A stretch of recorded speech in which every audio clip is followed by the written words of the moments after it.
Hi, it's Twi. Hello, hope everybody is having a good Monday. Hope it's been not too stressful, hopefully. But I mean, even if it has, you know, today I want to just kind of have a nice little chill day. So here we are. Look at this. Look at this cute little background that we got here today. Isn't that amazing?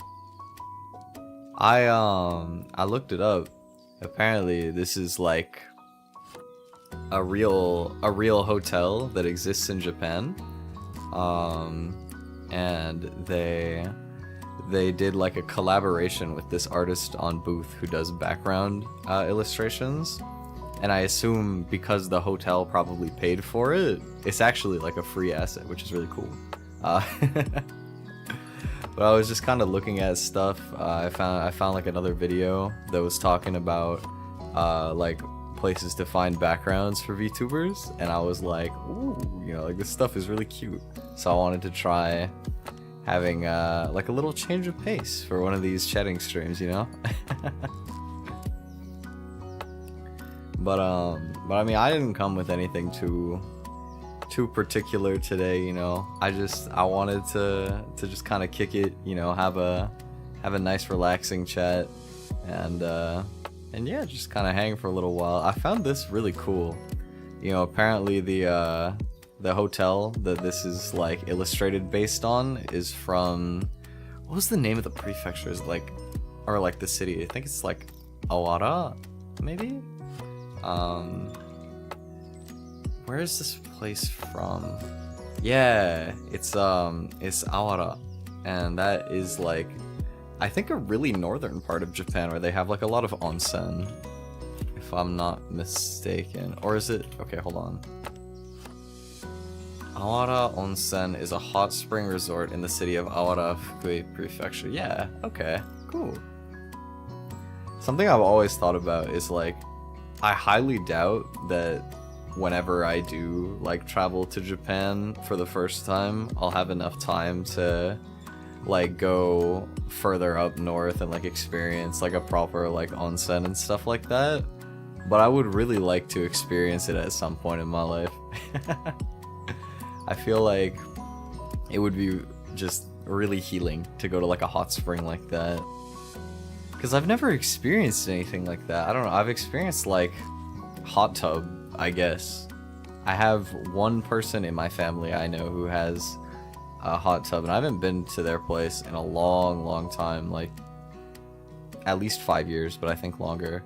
Actually, yeah, it's probably closer to 10 years now, but they had one, and I remember it was really cool to just like relax in there, although some of my cousins would be like really annoying and they would try to like splash water and like be crazy even though we were just in a hot tub. I still remember they were such like goofballs, man. We went there in the middle of winter one time, like there's just snow everywhere outside.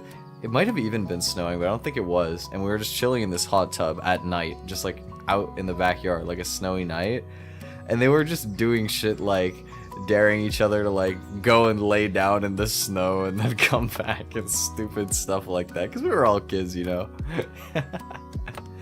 But I still remember just like there's something really cool about like, or like just really relaxing about like hot tubs, or like I always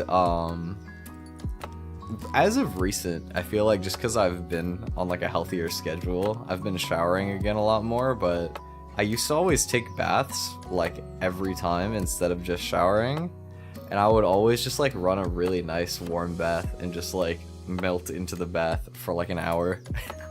Which I still love doing, I just don't do it as often. But I will say, man, I know like some people will like fantasize about like owning a big house with a pool and like all of these different like fancy things. I think if I ever like truly make it one day to where I can have like a dream living space, one of the only things I can think of that would be like one of those like rich people moments is having a bath that can actually like submerge my knees. Because I feel like I always have to choose between having my knees in the water and like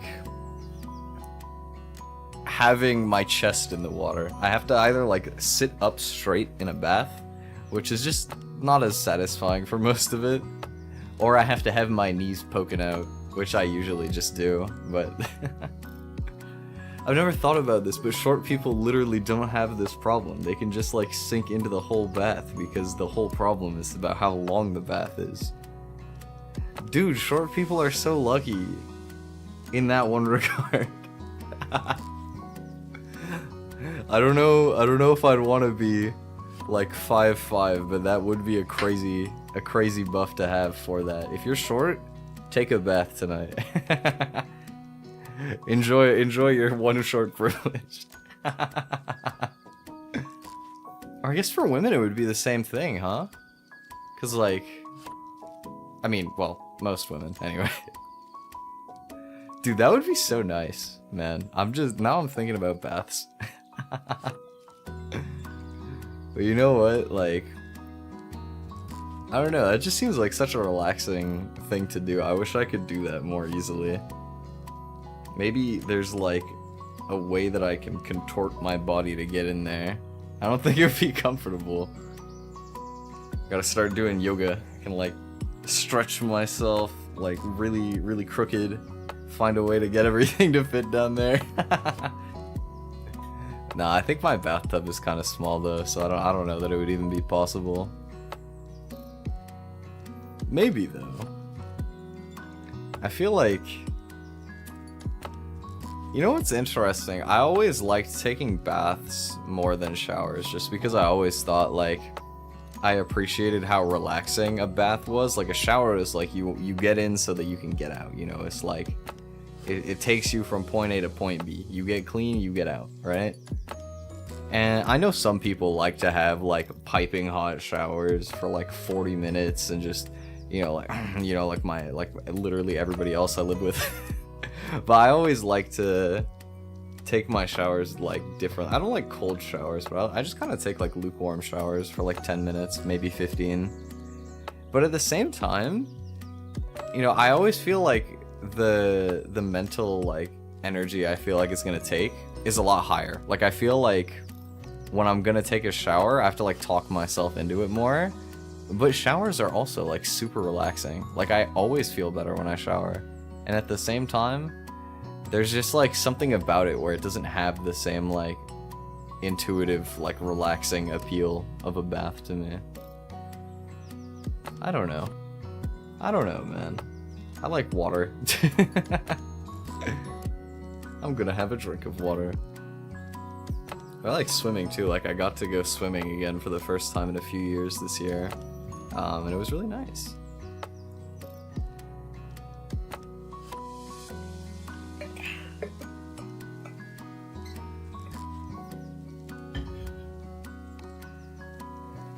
I saw earlier, like, after I've gotten back in touch with my mom's side of the family as well, they have like a cottage, and I've never been to a cottage. I don't know if I would really like it, but I kind of want to check it out just for like, for science, you know. just to experience it, you know. I like to do things that like take me out into nature somewhat, but I almost never take a day where I like completely just sort of like cut myself off from stuff like that. Because realistically, with how far out I would have to go, I would 100% just be like out all day. It would be a full unplug for that day. And it would probably be pretty healing, even if I was bored for most of it. I don't know. I'm intrigued anyway, to say the least, so I might end up doing something with that soon. I was talking to my mom about it, but it's nice to like get in touch with different sides of the family. Like, you know, I was seeing my mom recently, and I met my sister and her boyfriend, because they're gonna go. I think they were talking about going backpacking in Europe or something, which is pretty cool. But I was just sort of meeting up with them, and I got to meet one of my aunts for the first time on that side, and it was an interesting conversation because she works with she works with people with like autism, and I think she's like housing another person on this side of the family that has autism. And it was just kind of an interesting conversation because like I'm still in the process of getting diagnosed and things like that, but I definitely have always sort of like noted the possibility of it. And you know I have ADHD as well, which has like a very strong overlap, regardless of if I am on the spectrum or not, right? But it was kind of interesting, you know, we were having a conversation where she was sort of talking about like, even though she didn't really know a lot about like my life past when I was really young, she was kind of like impressed by the fact that like I don't use labels like ADHD, autism, sort of conditions like that as like a crux or like a crutch. You don't sort of, you know, we were talking, because she was talking about somebody that she sort of is helping like stay with her, and they're like they don't really manage to hold down a job, and they just like rely on like provincial support, you know, basically like welfare type stuff, because you know if you're I guess it would be disability income, right? I believe if you're like unable to hold a job down, then society pay you money. But yeah, we were talking about it, and she brought up the fact that like if I really wanted to, I could probably manage to like talk myself into something like disability money instead of like working, but I don't. And I just thought that was an interesting convo, because you know I've never once in my life even like considered the fact that I probably would actually qualify for certain things if I wanted to, but I also would feel like I'm robbing the system if I did that. I don't know, like I don't actually need it like anyway, you know what I mean? I think it depends from different people's perspective, you know, like they call it a spectrum for a reason. I think that I'm blessed to be different, but not like severely. I don't have like strong barriers in my way as an adult, I feel like, because of like cognitive differences, and I feel like very blessed for that, you know what I mean? I definitely feel like it gives me a more interesting or like different perspective on life and things like that, and it can make for a lot of like interesting and fun conversations for me. But I don't feel like disadvantaged most of the time, and I like that, you know. I think it's cool actually in a lot of ways. But it was just a cool conversation anyway, and I've always been interested in like conversations about mental health and different stuff like that. Like, you know, I think in the past 2-3 years I found a Healthy Gamer on YouTube. It's the guy's name, like Dr. K, right? I love his videos so much, and I feel like watching a lot of stuff by him shaped my perspective a lot on issues, and I've been kind of in the past couple weeks falling back down the rabbit hole of like opinionated, oh, like not even particularly opinionated, but more just like conversational type videos in like similar niches. So like certain things about financial stuff, and there's actually a VTuber that I found that was really cool. Her name is Cozy Chew, I believe. Cozy. I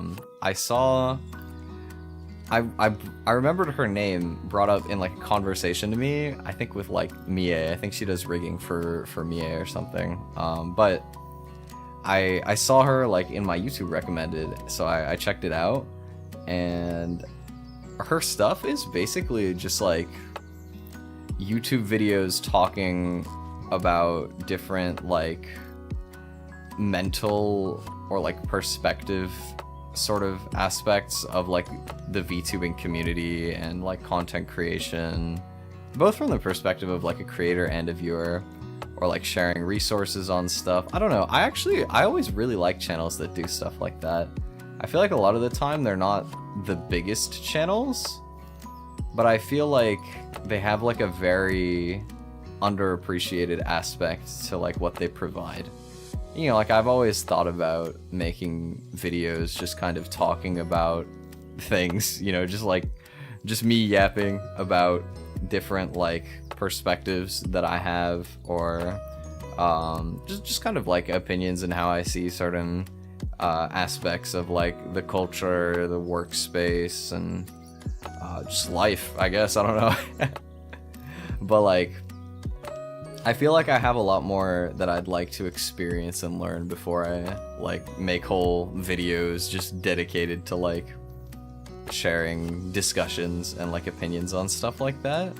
I feel more comfortable just kind of like talking about stuff in like streams, or just like one-on-one conversations maybe. But I guess stuff is here off the cuff as like VODs for pretty much ever. I always like, sometimes I forget just how cool it is that like YouTube just puts up VODs for literally everything. Cause you know, I used to stream on Twitch back in the day, and you gotta upload everything if you want to do that. And then even then, like, you know, if you make a VOD channel on YouTube, like usually they just performatively do way worse, because I assume that it would basically put your stream VOD in the algorithm of like regular videos as opposed to like the live tab, or at least people who are consuming a lot of content from the live tab. So like, and then also like you wouldn't want to clutter your main channel with VODs that are all marked under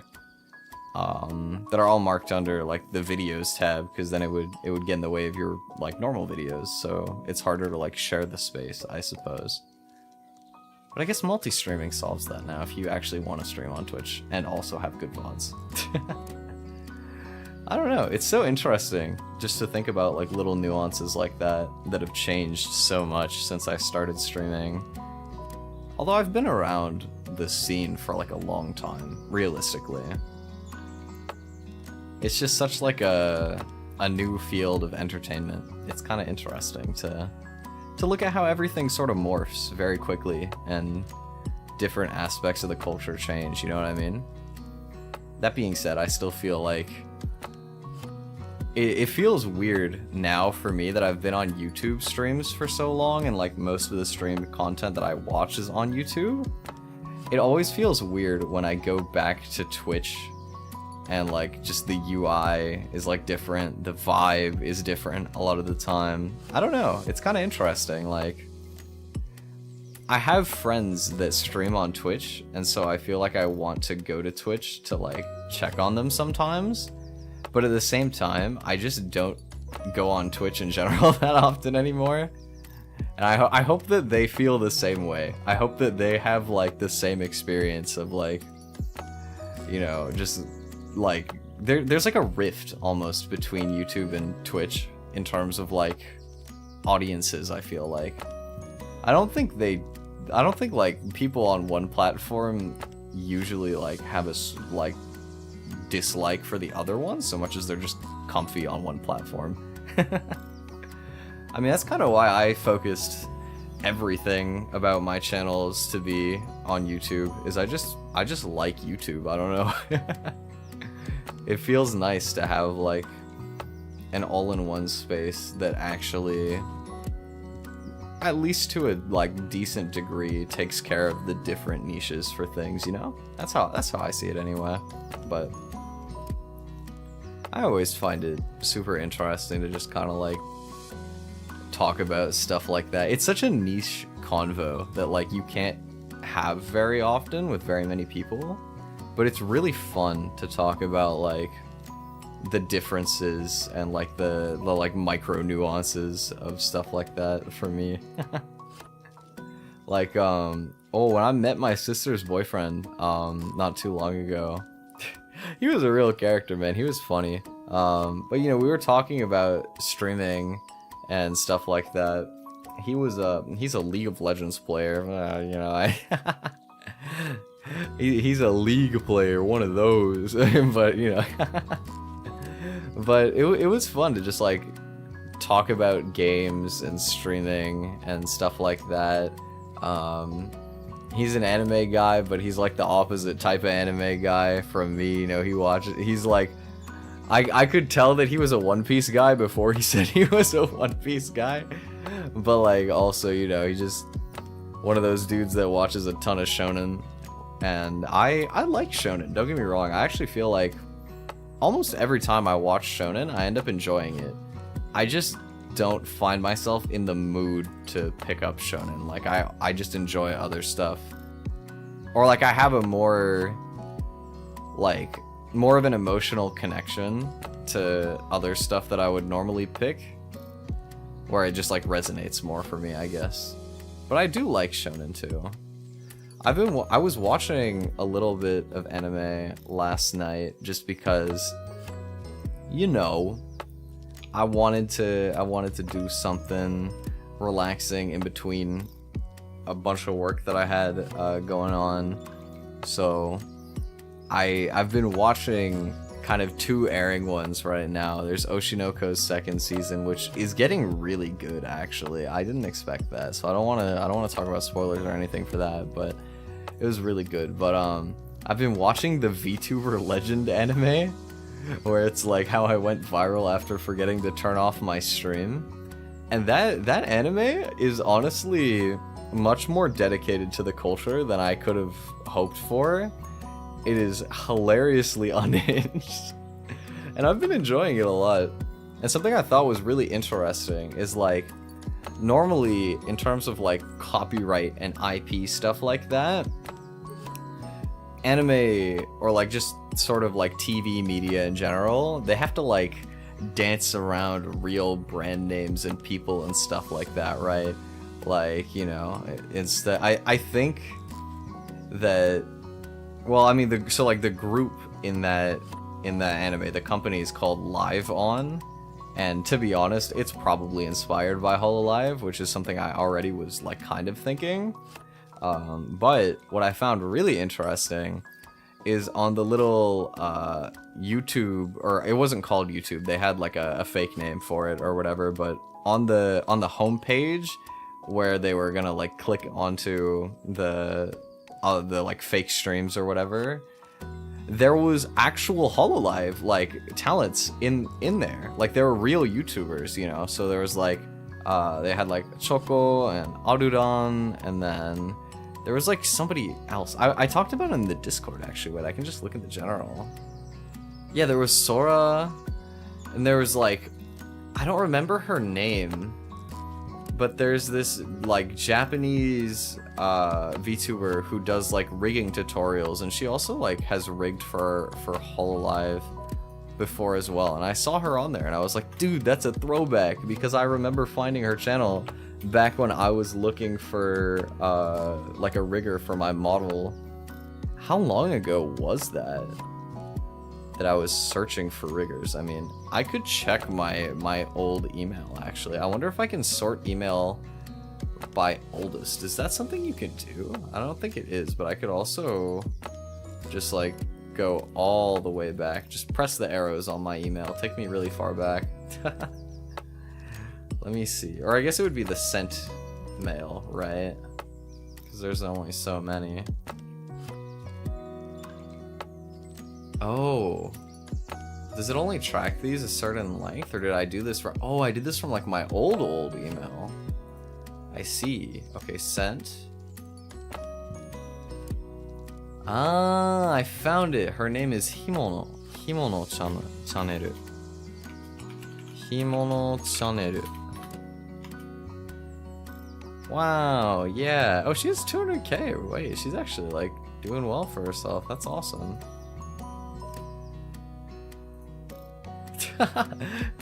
What I was not expecting from somebody who does rigging tutorials was to open their YouTube channel and see on the front like preview video, ASMR, the most delicious gourmet of, what is this? Mihaman wakas? I don't know what these actually are, but it looks like fried chicken. And you know what? breaded meat sizzling in oil? That sounds like good ASMR to me. I haven't looked at cooking ASMR in so long. I remember I used to watch these videos of like people making these no-bake cakes, like the ones where you get all of the leavening by using like gelatin and some other ingredient that I can't remember. It's like a agar something maybe? Agar, a stabilizing and thickening agent, is a vegetarian... Oh, so that's actually just like a gelatin substitute. Okay, so they'd probably be using one or the other. Maybe there was something else that I'm forgetting that was part of those like no-bake cakes, but I always found those like really interesting. You know, as somebody, you know, like to me, baking is like basically always stuff that you would be, you know, like putting in the oven and whatnot, but I found that kind of cool. I'm like, man, this BGM is so like chill. It actually puts me in the mood to bake something in a lot of ways. I don't know, there's just something really like nice about this, but I've like kind of done a lot of the same recipes for a long time. I kind of want to try something different. Like, I was talking to my dad about cinnamon rolls the other day because I got a couple like store-bought ones last time I saw my mom, and I didn't share those with my dad, but I offered him one of the brownies. Just 'cause I thought he would like the brownie better because it was like coffee flavored, and he was like, "I would have liked the cinnamon roll better, but it's okay." And I was kind of thinking like, cinnamon rolls probably not too hard to make, and I feel like they would taste really good, and they would make the kitchen smell like insane. Like the smell of making some cinnamon rolls, that sounds good, yo, that sounds fantastic. I want to look this up. Cinnamon roll recipe. I wonder how much stuff I would already have. Easy cinnamon rolls, only one rise. Okay, let me see what we're cooking with here. Sally's baking recipes. Y'all ever do this? I always just like find a recipe, yoink it, and then I'll like tweak it over time a little bit, but I always just start with like a random recipe that I find online. Whole milk. There's milk in cinnamon rolls? Wait, let me check a different recipe. Is this actually like part of like a regular thing here? Milk. Oh wow, so you actually do use milk. Interesting. Milk, granulated sugar, quick rise or instant yeast, butter, egg and egg yolk, bread flour. I think I actually... No, I don't have bread flour. I mean, I'm sure you could do this with all-purpose, but it's probably better with bread flour. I could see that. Brown sugar, cinnamon, salt, and then icing is powdered sugar. Oh, they're using cream cheese in the icing? Is that normal?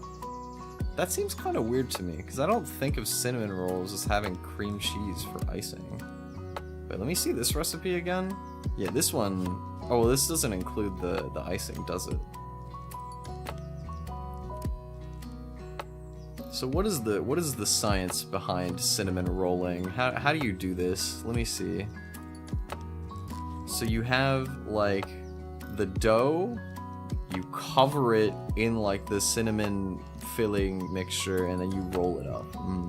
This makes sense. Okay.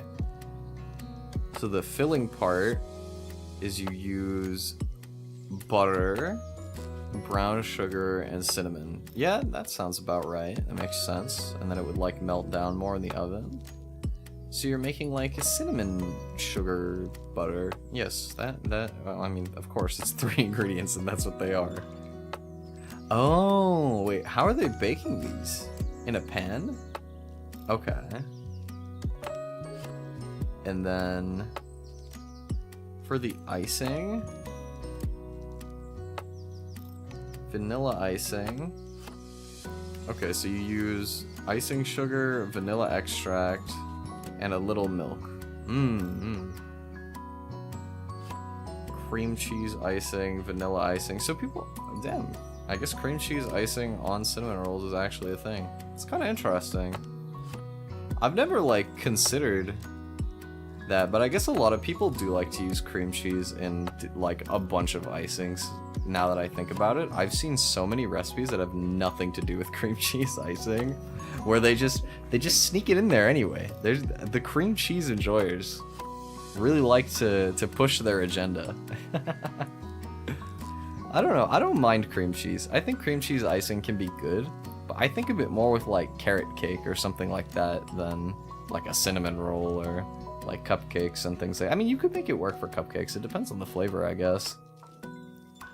You know what I haven't made in a long time too? Muffins, because I actually do have a muffin tray. Like a lot of the times, sometimes I'll make things with like kind of scuffed, like, I guess, tools? Would you even call it? I don't know. Like when I made my like carrot cake, I just made it in a brownie tin, because I don't own cake pans. But maybe one day I'll invest in cake pans when I have like a serious excuse to make some cake. Could be a good idea, but I don't know. I've never felt the need to do it. I feel like a lot of it depends on if you care about the aesthetic as much. Like obviously you're gonna get like the crispy edge and whatnot, which was fine for me because what I was making was more like a loaf than a cake, to be honest. But like if you wanted to, couldn't you basically just like make it in a brownie tray and then cut a circle out of it and just like eat the crust part as like the chef's piece? You put like a side to yourself, and then you just like, as long as you like lined it up so that you could cut the things the same size, you could probably make like a layer cake without a cake pan, I would imagine. Anyway, I feel like that would work. But also if I wanted, I could do like cupcakes because I have a muffin tray and that would work the same, I think. Might be kind of big, but I always make things big. Sometimes I'll like make cookies for people and I'll bring it and they're like, dude, these cookies are massive. And I'm like, the more the merrier, bro. Eat. Man. I don't know. There's just something nice about like being able to share like baked stuff with people. I don't know. It makes me happy. And it's like cool when you can have a recipe that has like a personal element to it a lot of the time. Like having like you can like tell things about people sometimes, I feel like, depending on how they make stuff, you know what I mean? There's like a language of like love in how you make your food, I feel like. Like my sister, I don't know, I've never seen somebody put coffee in brownies, but it was actually really good. I liked it. Like it wasn't, and I'm not like a coffee person, but I liked it a lot. And they were like really fudgy too.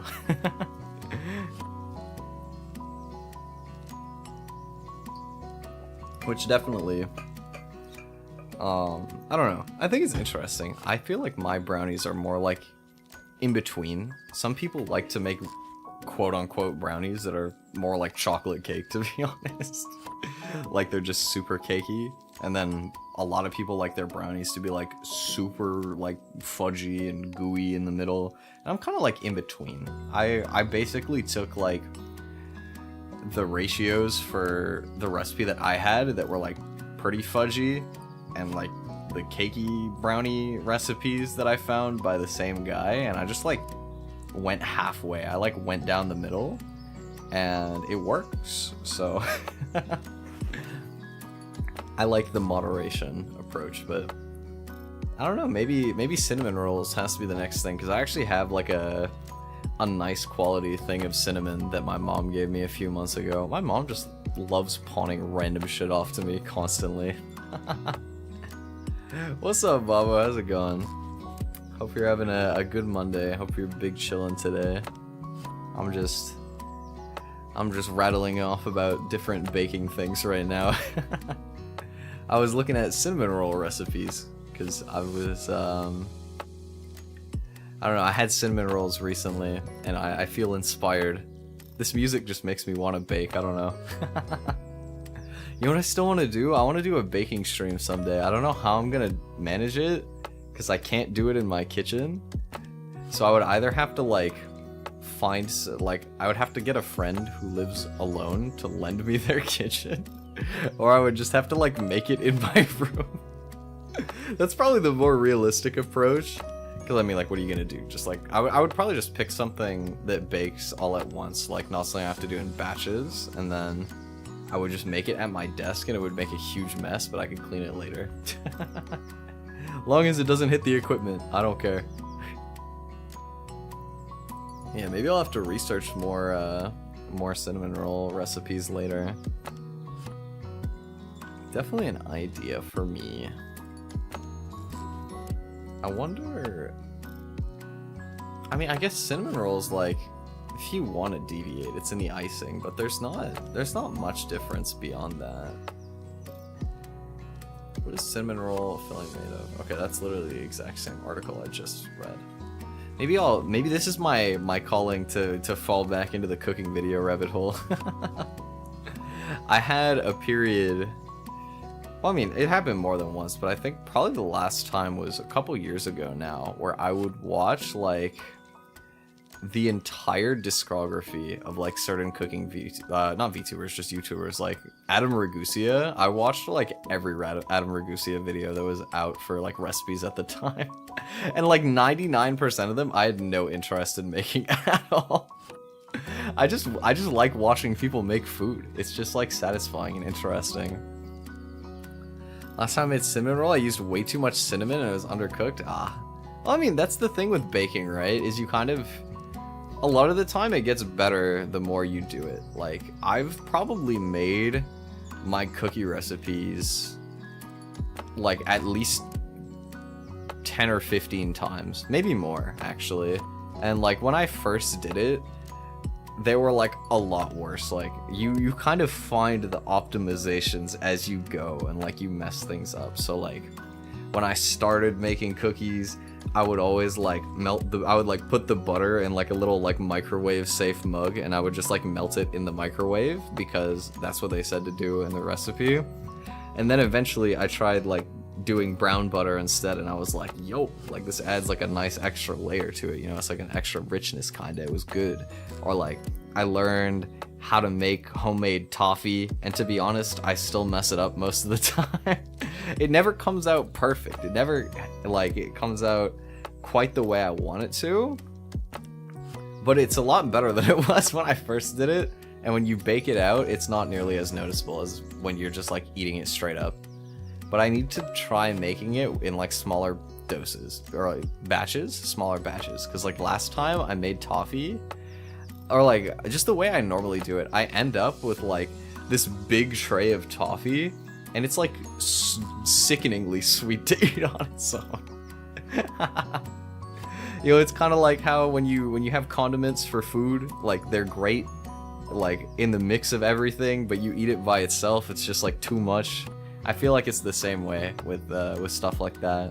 But on the other hand, I like making my cookies with like mint dark chocolate, and that is fantastic on its own. I'm always happy to have some of that around, you know. I think I have some in the fridge right now, actually. It's my favorite chocolate. It's like the Lindor brand one. It's like Lindt. They have I think it's 70% dark. And normally, like, I find that 70 dark is, like, good for most things, but if you have, like, just straight dark chocolate at 70%, it can kind of be, like, too much.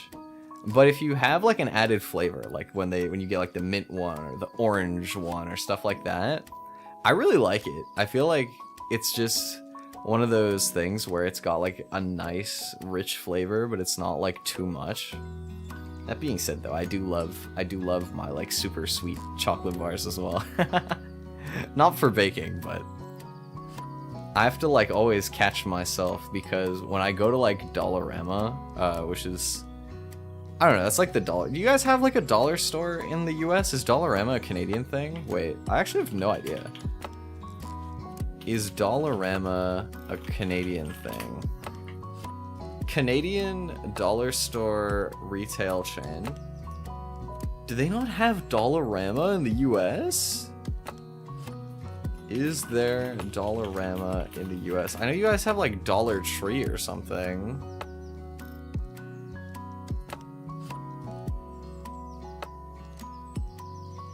Canadian. Oh wow, they are just Canadian. Wait, I actually didn't even expect that. I feel like most countries probably have some variation of like a dollar store. Like out here, we usually just say the dollar store, right? You don't actually call it like Dollarama or whatever. You just be like, oh yeah, I'm going to the dollar store. But they sell things that are like $1 to $5 usually. And when I go there, they have this like deal on these little chocolate bars called I think Island Bar, where you can buy 2 of them for $1. And it's just like this little like coconut chocolate bar, and I love coconut with chocolate, so they're very good. I feel like they're supposed to be like cheaper than some of the other ones like Bounty, which is also really good, to be fair, but I kind of like it better, even though it probably tastes cheaper to me. I don't know, I just like it. It's probably my like, if I'm gonna buy a chocolate bar that's not like one of the nice ones for baking or something, usually it would be that. But I have to watch myself, because stuff like that can get expensive fast. Place near our house that sells reject food? Like the ones that are like too ugly to be sold in like regular stores, so they like sell it to you at like a different store at a cheaper price or whatever. Coca-Cola Collector's Edition. Wait, that's kind of sick. I didn't even know. Limited edition food that no one bought. Oh, wait, that's kind of interesting. It's like the thrifting equivalent of food, I guess. That sounds kind of cool, actually. Is it like cheaper than, or like equal priced if you bought like the regular versions of stuff, or? Because you get to try like a lot of cool stuff that way, I feel like. I remember, I haven't tried that much in terms of like foreign candies and stuff like that, but my dad went on a work trip to Denmark, and he brought back these like rainbow flavored Mentos, which I've never seen before, that were apparently like normal in Denmark and Europe and all of that. And some of it was actually really good. A couple of the flavors were kind of weird. There was one that I remember that tasted really whack, but like mostly it was actually quite good. Like $1 to $3. Nice. Yeah, that's cool. Coca-Cola Collector's Edition was probably worth more though. Probably, yeah, probably. I mean, I don't know, that's one of those weird things where it's like, who's collecting Coke, but also like Coke is so big. There's probably someone collecting Cokes. I'm sure there's somebody out there who's just loves collecting Coca-Cola bottles or something. There was a thing a while ago about the ones that had like people's names on it, where you would like try and get a Coke with your name on it, right? I feel like I remember those, although I never really bothered with it. I don't dislike Coke, but I don't really go out of my way for soda. I haven't gotten soda in a long time, so I never really like bothered with that stuff, but it was a kind of funny gimmick. I thought it was cool anyway. But yeah, I don't know, I don't drink soda much anymore. I used to when I was a kid. I loved, like, I still don't mind, like, I still like soda, right? I just don't choose it very often anymore, but like I always liked root beer was my favorite growing up. And it was really funny because one of my like core friend groups growing up that I still talk to, they're all from Europe, like UK, Ireland, like Belgium, you know, they're all from like kind of Western Europe, right? And I distinctly remember my friends would try root beer and they thought it was absolutely disgusting. And I was like, what? Like, this is like my favorite soda. Like, how can you feel that way? And then after I kind of looked it up, because I was just so curious, I was like so surprised that it was like a unanimous experience. what I found is that apparently one of the like roots that is one of the like core components in flavoring root beer is used in like, I think it was like medicine or mouthwash or something in the UK. Why do people in the UK hate root beer? I can find this immediately. Watch. Okay, I know it's not like as popular, but like there was like a specific thing that was in it that people didn't like. Was it like sarsaparilla or something? It was one of those like S roots. I don't remember exactly which one it was. I can't be bothered to find it right now. But it was just interesting to like find that regional difference, because you know what? I think that out here, the soda that I experienced that with, to a lesser degree, I actually don't dislike this drink, but Dr. Pepper always tastes weird to me.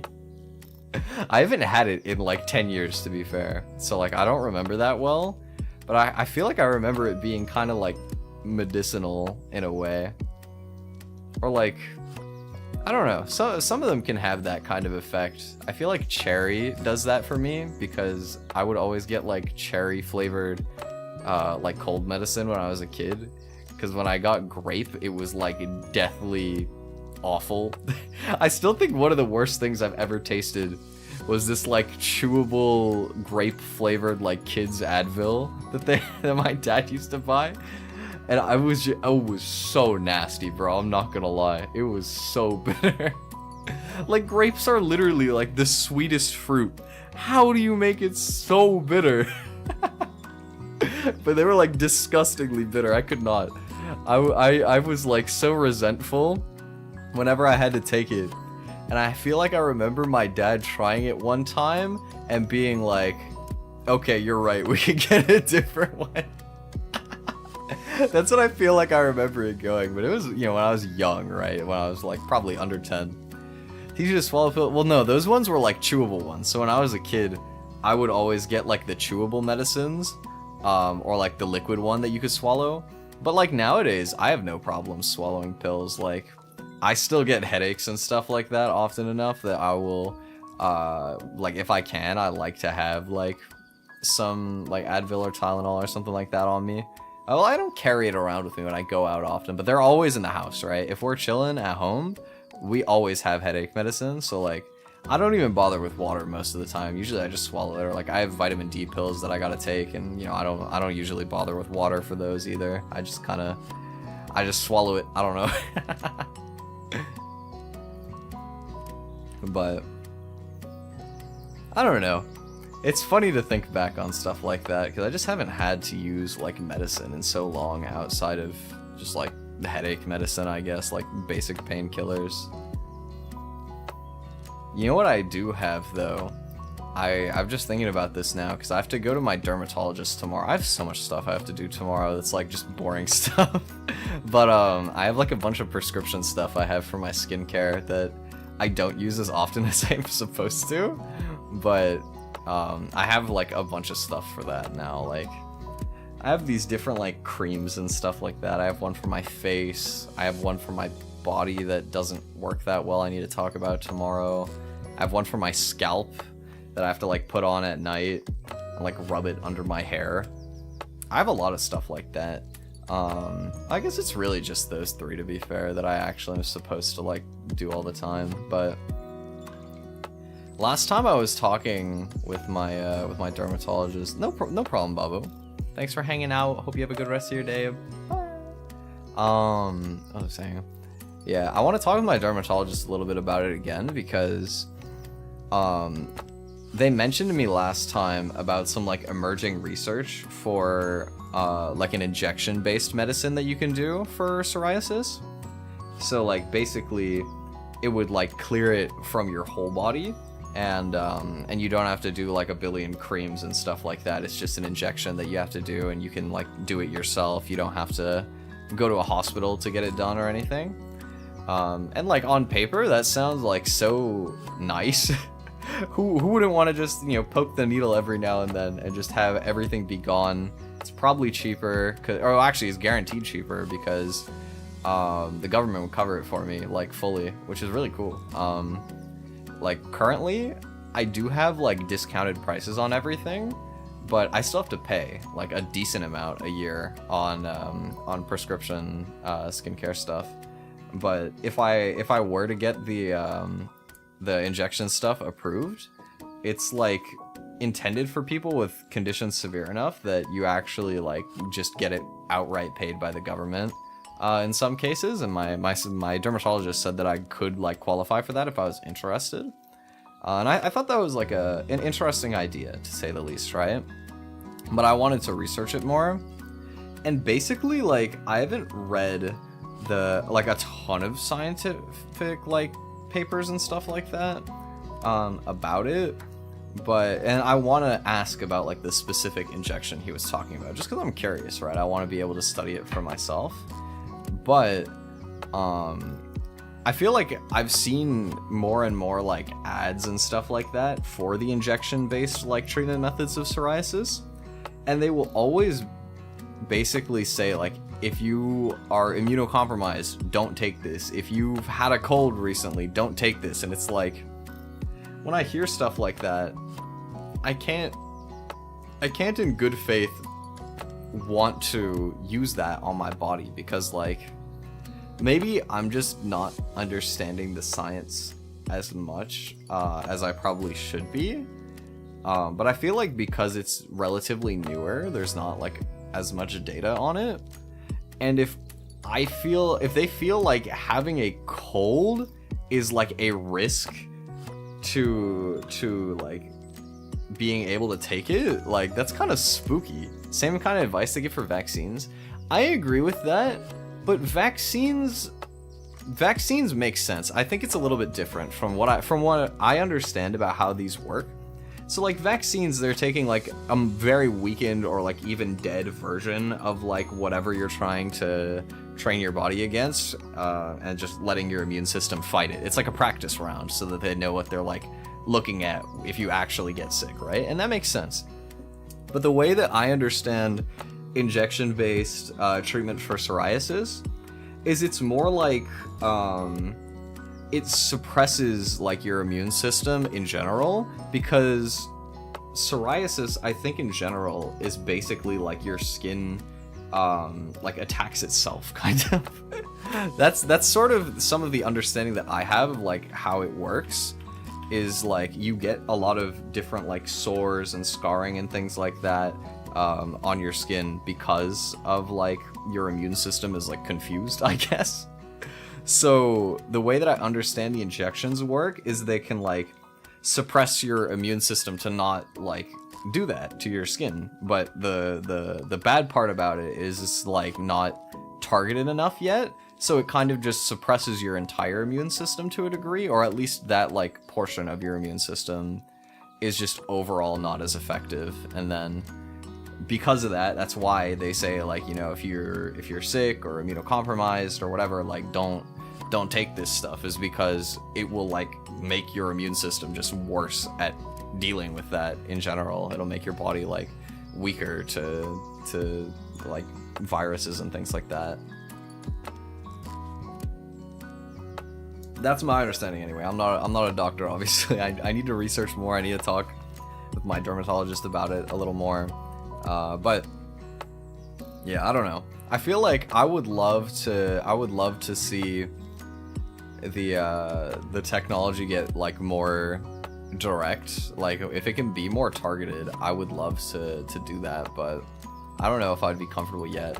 How often would you have to take it? I think it would depend on which ones. How often do you take injection-based psoriasis treatment?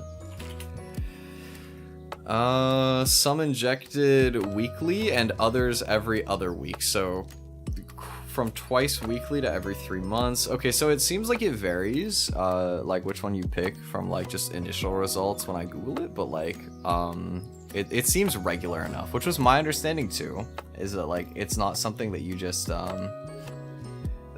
like pop and then do that. Well, like, see, I'm not as worried about an initial adverse reaction to doing, like, injection-based psoriasis treatment as I am to, like, just the fact that if I were to get sick while I was on it, I would be much more prone to like having a more severe or like a harder time fighting off that cold or whatever. And you know, like I don't want to get anything really bad in general, because you know, like I live with my sister's immunocompromised, and you know, my parents are kind of old, so like I like to try and not worry about stuff like that. I don't get sick too often, and I don't get sick very bad, but I just don't know how I'd feel about like being more susceptible to things like that. I don't know how I feel. Like, the obvious upside is that having it like be that way. I mean, I also don't exactly like the idea of just pricking myself with a needle constantly, but I mean, I could deal with it. It's like the type of thing that you would get used to quickly, I feel like, and it would be easier to keep on top of than like creams and stuff like that. But at the same time, I don't know, it's a little bit like spooky to deal with stuff like that, where the science and like the research isn't totally all there, and there's a lot of side effects. Like there's so many side effects, I swear. It's actually so scary. Side effects of psoriasis injection. I mean, obviously, like, they have to tell you all the stuff that is like the worst stuff, but like, let me see. You know, like, you always see like, you know, fatigue, nausea, headaches, trouble sleeping, mouth sores and like ulcers and shit like that, hair loss. What is myalgia? I don't even know what myalgia is. Muscle aches and pain. Oh boy, that's fun. When you breathe. I mean, yes, of course stuff is gonna be like that. Like, actually, you know what? Let me grab the one that I have to put on my hair. Or, well, my scalp. Okay.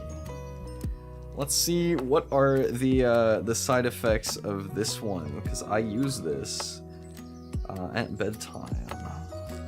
Does it say on the bottle? Where are the side effects of this? Does it not say on the bottle itself? Maybe it doesn't actually, or it might be covered by the prescription part of this, but I can Google it because I have the name here. Let's see. Side effects of taromometazone lotion.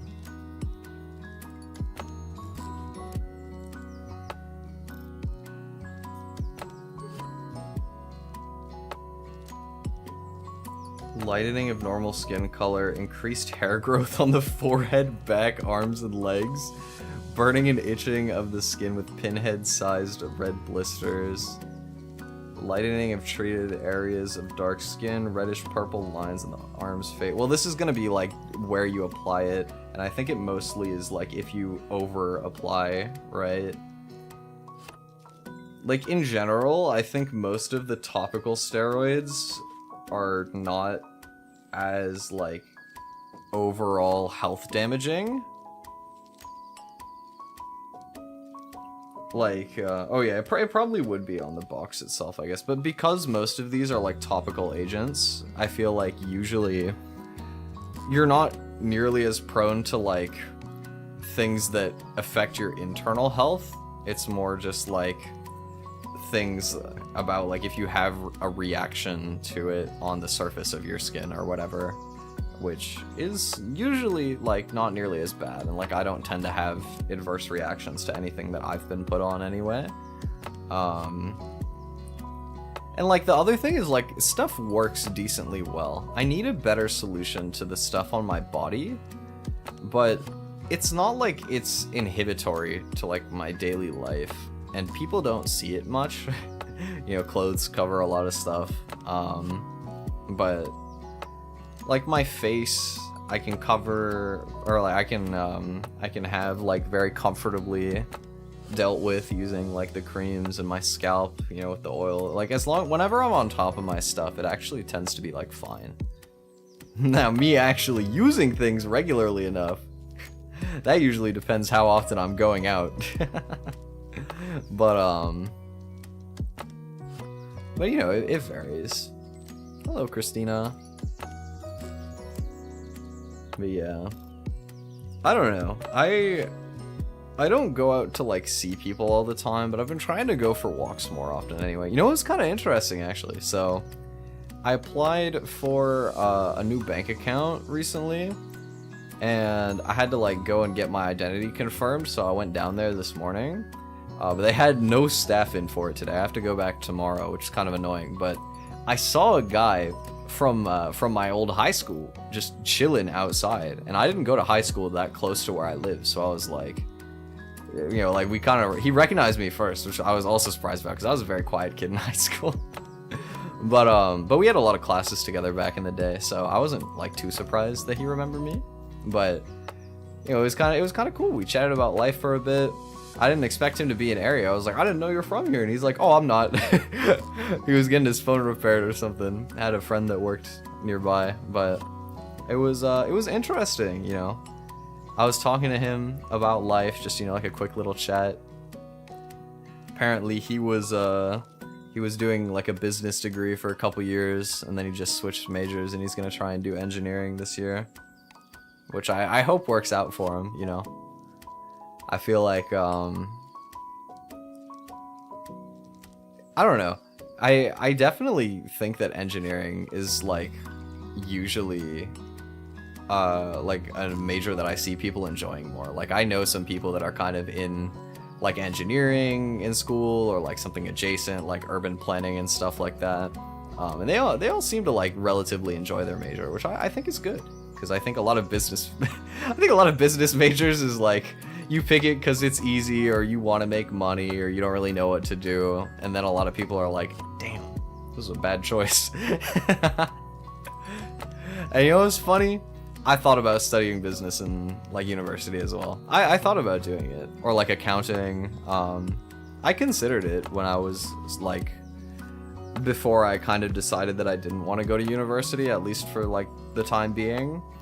I definitely thought about that. I think I was kind of, I remember being conflicted a lot at the time, because I wanted to go into teaching, but the way that teaching works in Canada is that if you want to teach elementary school, which is what I wanted to teach, you have to get a bachelor's degree in like any field, doesn't matter which one, but you have to get a bachelor's, which is like a 4-year program, and then after that you go to teacher's school for 2 years, and then you can do it. And then if you wanted to do high school, you can you have to get your like bachelor's degree in a subject that you will specialize, like it could be math or science or geography or English or whatever, right? But you have to actually get like a more like targeted degree and then go, and obviously you make a decent amount more money doing high school. And then if you wanted to do like college or university, like become a professor, then I think you have to get a master's. Might be a PhD, but I think it's master's. I think you have to get a master's in whatever you want to teach. And then you can go through, presumably, teacher school. I never looked into that route, but oh, 100%. Teaching can be an absolutely thankless job, not just from the kids, you know. The kids can be a pain in the ass. The parents can be awful. You can lack resources because, frankly, society doesn't tend to pay enough for teachers. Like, don't get me wrong. In Canada, it's livable, right? Like, in the States, teachers, a lot of the time, they have like 2, even 3 jobs just because they're so like disgustingly underpaid down there. But in Canada, I think you can make like a livable salary doing teaching. That being said, you have to go through substitute teaching first, right? Like usually you'll start substitute teaching, then you'll get into like some smaller school wherever you happen to be able to commute to, and then eventually you might get something that's in a little bit of a nicer school. But having to do that, you make terrible money when you're sub teaching from what I understand. But I've known like a few teachers. You know, my mom used to do substitute teaching on the side, and she was a nurse. I have a friend from my old job who would like work retail with us full time, but then, or sorry, no, she would work as a teacher full time, I meant, and then she would work retail on Saturdays. And I might actually end up, no, actually, because I don't think I would be at the same location as her anymore. But I'm looking into getting back into retail, like part-time, not like what I want to do is actually basically what she's doing, but with streaming instead of teaching. So like, I want to still stream like 4 or 5 days a week and then work like either Tuesday or Sunday or whatever. So like my schedule wouldn't actually change particularly. I might have to take like an extra day where instead of streaming, like I would have time off stream to work on projects and stuff like that. But I was just kind of looking back at my options for stuff like that, because I feel like as much as I have savings, like quite a bit still, and I can do like projects and things like that I want to, it would be much more comfortable if I was A, like building a little bit more savings, and then B, like bringing in money so that instead of like moving closer and closer to zero every time I want to like do a project of some kind, it's more like, you know, I'm just equaling out for a time period, or, you know, maybe going slightly negative if there's like a big project that I want to do, and then when I have a slower month in terms of like projects and things like that, I'll like make it back, things like that, right? So I'm kind of looking at it. I wanted to get like something else just because I feel like over the past few years my philosophy has shifted a lot to like trying to experience a lot of different things.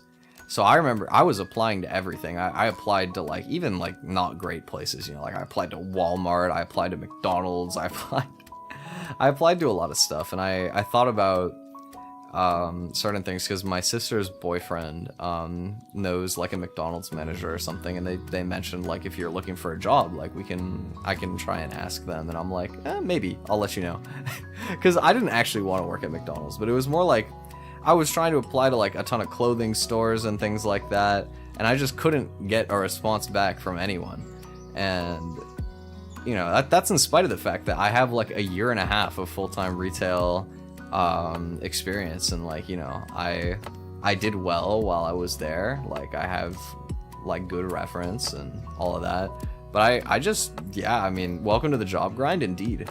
And the thing that that I kind of experienced, and I watched a video about this recently, it was a really cool like video essay about it, that I think at least seems pretty true to me, is there's a thing now with the online job market, so places like Indeed and Glassdoor and Monster and things like that, is that they will basically put up job positions and like leave them up sometimes even like after they're not looking anymore, or so there's a lot of dead job postings, or sometimes they'll even like put up a job posting with the intent to not hire people, so that from the manager's perspective they look like they tried to find somebody for the role even though they didn't like find anybody suitable or whatever, is the idea, right?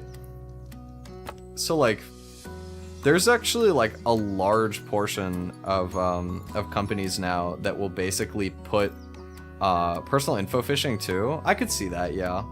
But there's a lot of companies now that will put job listings out, and the entire purpose of putting out the job listing is literally just to like look like they're hiring and like have a better public image, when in reality they're not interested at all. And I definitely experienced that because I applied to at least 25 jobs and I didn't hear back from a single one. I got a couple automated rejection replies and a lot of ghosting. And I applied for a lot of different stuff, you know, I was applying to anything remotely in my area, but after a while, I was kind of just like, maybe I should hit up my old job, you know what I mean? Like, maybe, you know, it would be a good idea to get a real human that, like, has experienced my presence and my work to, like, be a part of my process instead of instead of just trying over and over to like get into literally anything, like pure desperation style. You know what I mean? And I think it's definitely the right choice. I don't know, I don't have anything like solidified with my old workplace yet, but I will probably be able to get back with them, which would be great. It'll give me a lot more opportunities overall. Hello, Bear. Yeah, the background is I just got it off of Booth, which is like a Japanese like art sharing platform, art store, whatever. But I got it as a free asset. So this is like, from what I understand, I found it through like a video that was sharing some like background artists, and this background is based on a real place in Japan. So they did a collab thing with a hotel in Japan. I think it's like Hotel Yugi. I put it in the description anyway. Yagi, Hotel Yagi. And because I guess presumably the company like paid for that and like paid to have like their website and all of that like promoted with it, they were able to make like a free background pack for it, which is really cool.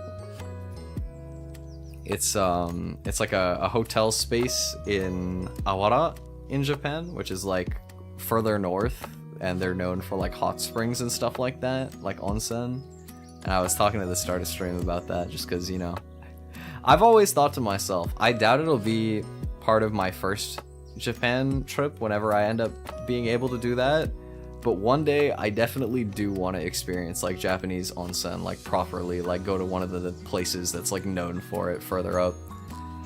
Cause I love like warm baths and stuff like that. I don't know, it's just such a soul healing experience to go somewhere like that. I haven't been in like, can recommend Beppu in Kyushu. Oh wait, where is Kyushu? Kyushu, Japan. Island in Japan. Oh, this is like southwest. It's the opposite side. Let me see. Can I see where it is? Kyushu, Japan. Where is this? I'm trying to find it on the map, but I'm blind.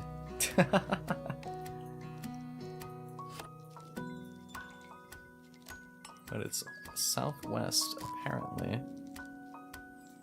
Come on, Google. Show me more easily. Oh wait, Beppu. Like with 2 P's? Is that the place? Hold on. Beppu Kyushu? Or no, maybe it's not. Maybe it's the place with 1. Oh no. Did I find it? No, this isn't Oita. Beppu Kyushu. Maybe this is the place. I don't know. I'm terrible with geography. Southernmost mainland island. Oh, okay, wait. Maybe this is around the area I'm looking at then? Yeah. I don't know. How accessible is like... Okay, it is the one with 2 P's. Gotcha. Okay. That's like... maybe doable? I don't know. So I feel like whenever I do go to Japan, I would definitely want to go to like Tokyo and Akihabara and all the like generic weeb shit, you know? I'm just keeping it honest. That would probably be like very integral to that. Then, I don't know, I know a lot of people like kind of like touristy answer, but like I think a lot of people like Kyoto, right? Like there's a lot of like shrines and things like that there. Outside of that, I mean, I guess, I don't know.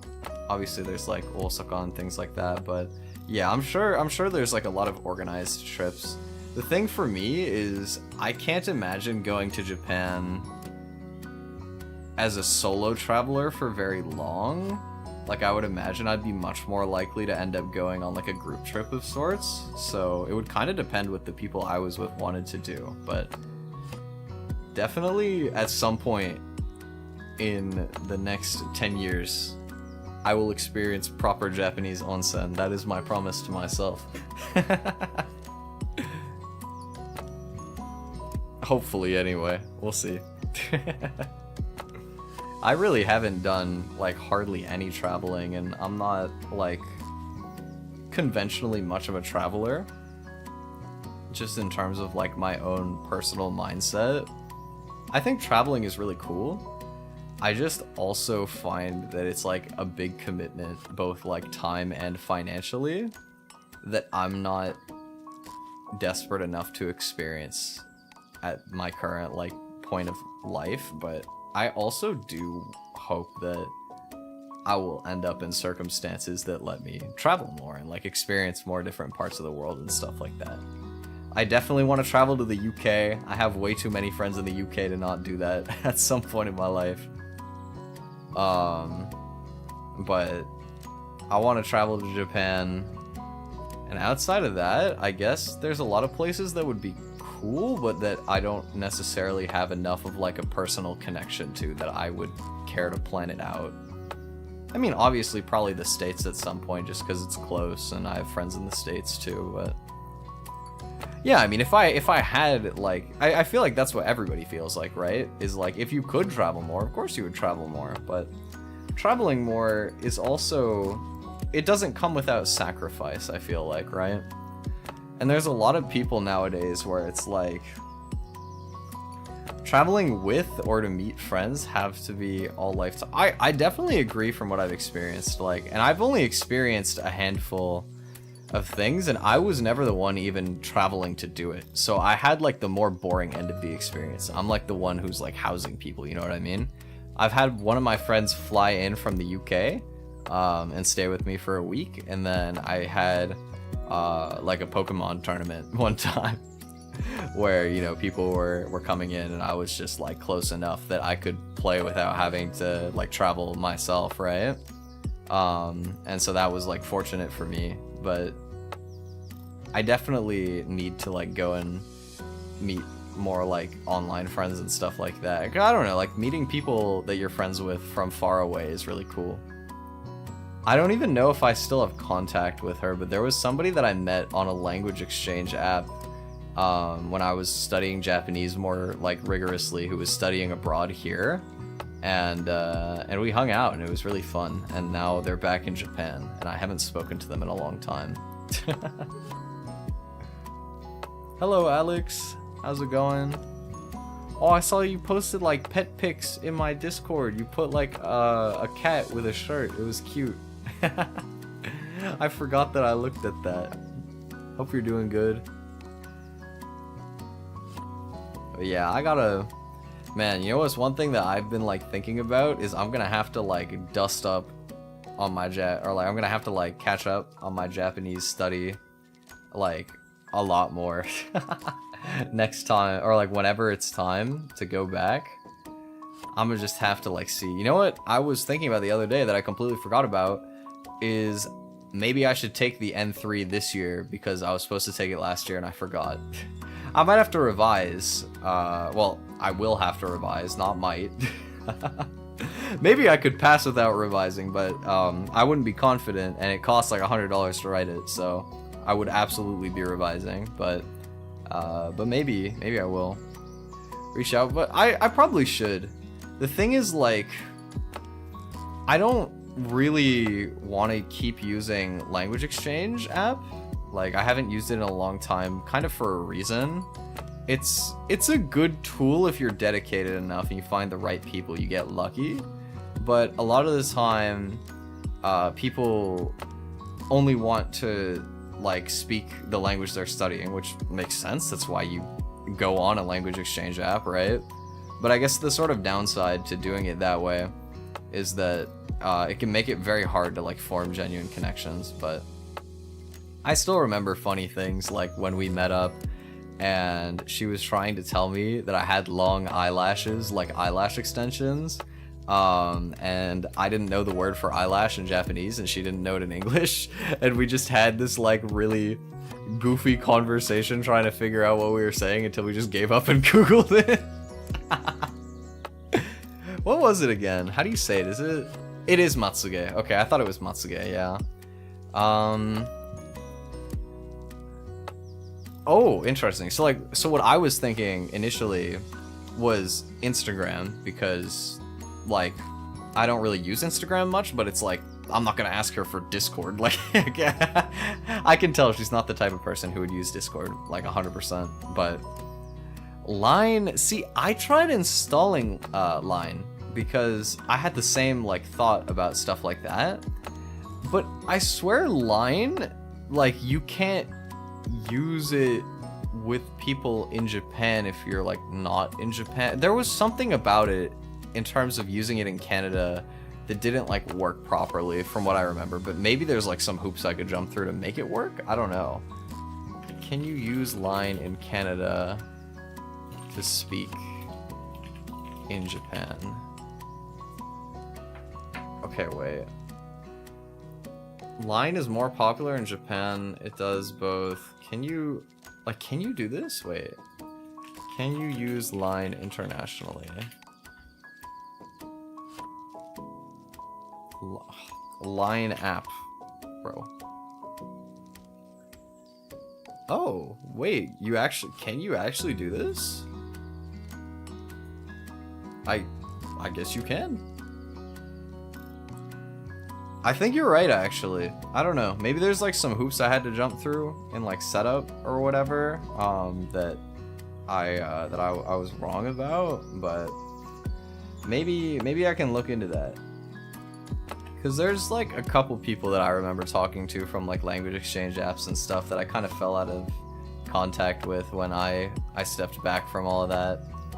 I've never I just haven't in general had a lot of like opportunity to actually use Japanese outside of like working with Japanese artists and stuff like that. I feel like I always like using it for that, or like sometimes I'll be watching like clips of Japanese streams and stuff like that, or just like passively absorbing it through like stuff like that and like anime and things like that, but it's not quite the same. I haven't been like actively trying to sort of up my level in a while, just because I don't have like enough friends. I have like one Japanese friend that I speak to semi-regularly now, although he speaks fluent English, so or well, fluent enough. We usually speak in English, so you know. And it was funny, you know, I went into it thinking I would have to speak Japanese, and then it was like, oh, this guy like speaks English, you know, like can hold a like conversation just fine. So keeping up with Duo, I'm missing speaking it for sure. Yeah, I haven't touched Duolingo in a really long time, and I don't know if I would really want to be honest, but like maybe. I feel like I enjoyed Duolingo when I was really new, and then it kind of like stopped being as preferable to me personally anyway. I think Duolingo is a good tool for vocab, but I guess part of it was just by the nature that I was like cramming to jump from N5 to N3 in like 4 months, so I was slamming textbooks like 2 hours a day on top of like any other just sort of like input that I was trying to get at the time, right? And that's like a lot of studying to do already, and I felt like Duolingo was not like as realistic in terms of sentence structure. Like you would get a good amount of like grammar and like vocab from it, but the application wasn't always like the most realistic outside of like the stories feature maybe. Do they have the stories feature in Japanese? I don't think they had it at the time that I was studying, but they might have it now. Or at least it didn't have much. But maybe it's improved since then, because it's been a while. So, I don't know. They do, but only in certain modules. Yeah, that sounds right. That sounds about what I remember, yeah. I liked the stories feature a lot. I wish they had it on more of them, but yeah, well, from what I understand about Duolingo, I actually watched a video about Duolingo and like the difference in how effective their classes were for each different languages were. I watched a YouTube video about this like a week ago, and from what I remember, the courses are like for the most part like fan or like volunteer created kind of. So it's not like Duolingo has as much of a dedicated team like building out the language courses to a certain structure for each language so much. I'm sure they have like a team of people that kind of like refines it and makes sure it comes out good. But that's part of the difference in why like certain languages have like tons of content and modules and then other languages are like comparatively very short, is because like it depends on like how much people are contributing to them. So it makes sense that like Japanese is one of the bigger ones, or like I think like was it Spanish or like, and like probably Chinese and stuff like that. There was a few that had like long courses, and then there was a lot that had like much shorter courses depending, which I thought was pretty interesting because I actually never kind of thought about how language apps like synthesize the material for what they're teaching for so many different languages. It makes sense that they would just kind of have like a more communal approach to like people who want to contribute to that and like the teaching of their language, and then they would just kind of like sift through and refine that as they need to. I think that like makes more sense to me anyway, because it would cost crazy money and I don't know that there would be a lot of returns. Because that's the other thing too, like usually they're not, well I guess it depends, most of them have payment options, but a lot of them are like you can use them for free if you want to, like Duolingo for sure is one of the better like free resources, I feel like. I remember Duolingo was like really helpful for me when I had to learn hiragana and katakana, and like just basic vocab. It's a really good starting tool. I feel like most of the time when people ask me like, you know, how do I start learning Japanese, I'm always like, well, you know, like you should just listen to a bunch of stuff, but also like Duolingo is pretty useful for like learning to use, like learning to read a little bit. And just like, you know, I feel like learning the alphabets is so important too. Being able to read is OP. I remember when I started, I was like, I only care about speaking Japanese.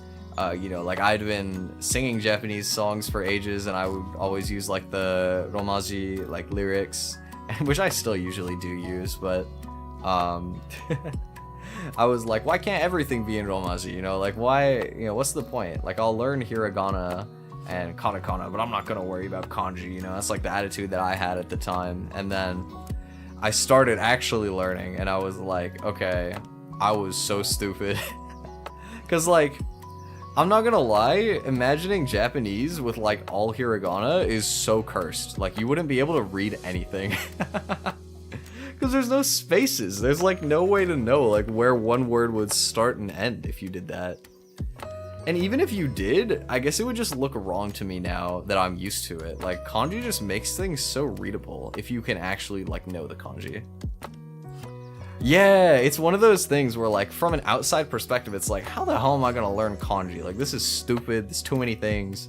My puny little English brain can only comprehend 26 letters. You're telling me I got 3 alphabets and one of them has like 10,000 characters, and I mean realistically there's like what, 2,000 common ones or whatever that like you're expected to know if you live there. But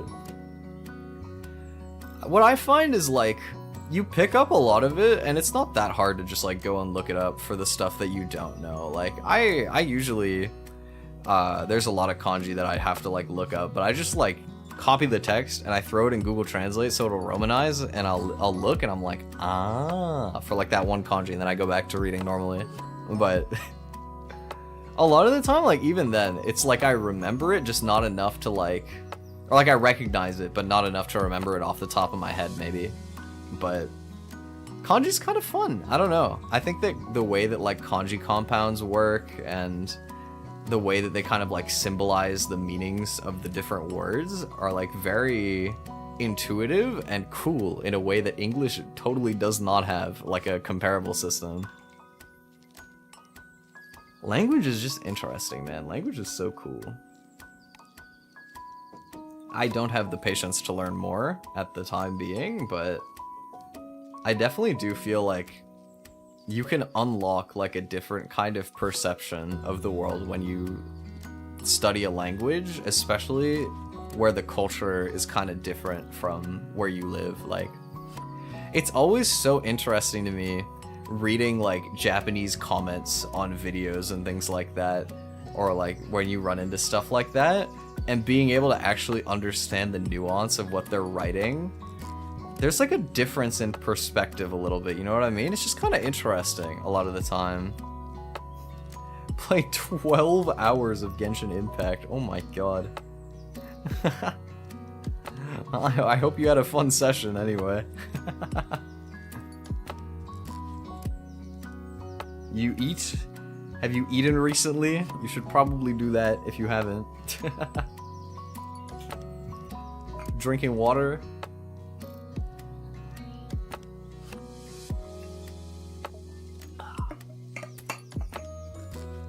But yeah, man, I haven't had a long gaming session like that in a while. No, I didn't. Go get food, bro. Go eat. But yeah, I haven't had like a long gaming session like that in a while. I've had like gaming sessions for like a few hours maybe, but like 12 hours is something I haven't done in a while. You know what I've been playing for the past couple days though? I started a save file of Pokemon Platinum, and I've been doing like a little Nuzlocke in my free time. Although my run might be dead because I got absolutely smoked on like a random Team Galactic fight that I wasn't ready for. My starter is still alive, that's all that matters. I'll find a way. But you know what? The saddest thing though about that fight is that I lost my B-Barrel, which means that now I don't have an easy HM mule. I don't have a Pokemon that I can just be like, here, take all my useless moves and like sit in the party just so that I can get around the overworld. Not as good a one anyway. B-Barrel is like the GOAT for that, I feel like. Not using HM claws? What is HM claws? Because well, it's like Pokemon Platinum. It's like one of the old ones, right? Like I don't even know what HM claws is actually. I just have no idea. Elden Ring, true actually. I have been playing Elden Ring for decent amounts, but that's like always on stream. I think of it like a little bit differently to like when I'm playing off stream. But I mean, yeah, I've played like 4 or 5 hour sessions for that. Touche, touche. Mercy rule that lets you keep an HM slave so long as you don't use it to battle. Actually, yeah. I guess what I would probably do in that case, because I did box my B-Barrel, like I didn't release it. I think I would rather play without that rule, but if I like run out of Pokemon that can use HMs that I need, I would probably use it just so I don't have to quit my run, because that would be pretty lame. I don't know. I didn't think too deep about it when I started it. I was just like, I want to play a Pokemon game. And then I downloaded Pokemon Platinum. Good night. No problem. Good night, free run. Oh, excuse me. But it's kind of fun to like play through one of those like older games again. I never actually beat Gen 4, even though it was my first gen.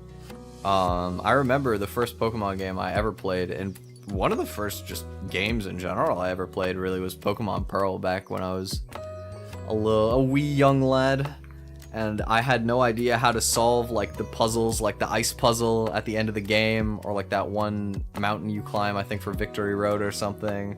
So I would like give my dad my DS, and he would look up how to do it on YouTube and clear it for me and then pass it back.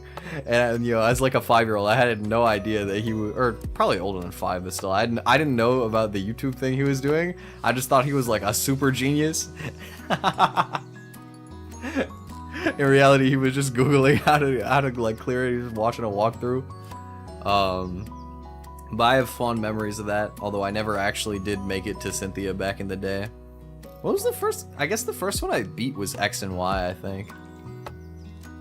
Cause I don't know, I missed out as a kid. I skipped Gen 5, even though Gen 5 is like arguably the best gen. I just wasn't on the wave. I didn't know. I didn't know what I was missing back in the day. But I feel like I liked Pokemon as a kid, but I didn't get into it until I was like closer to my teens, I guess.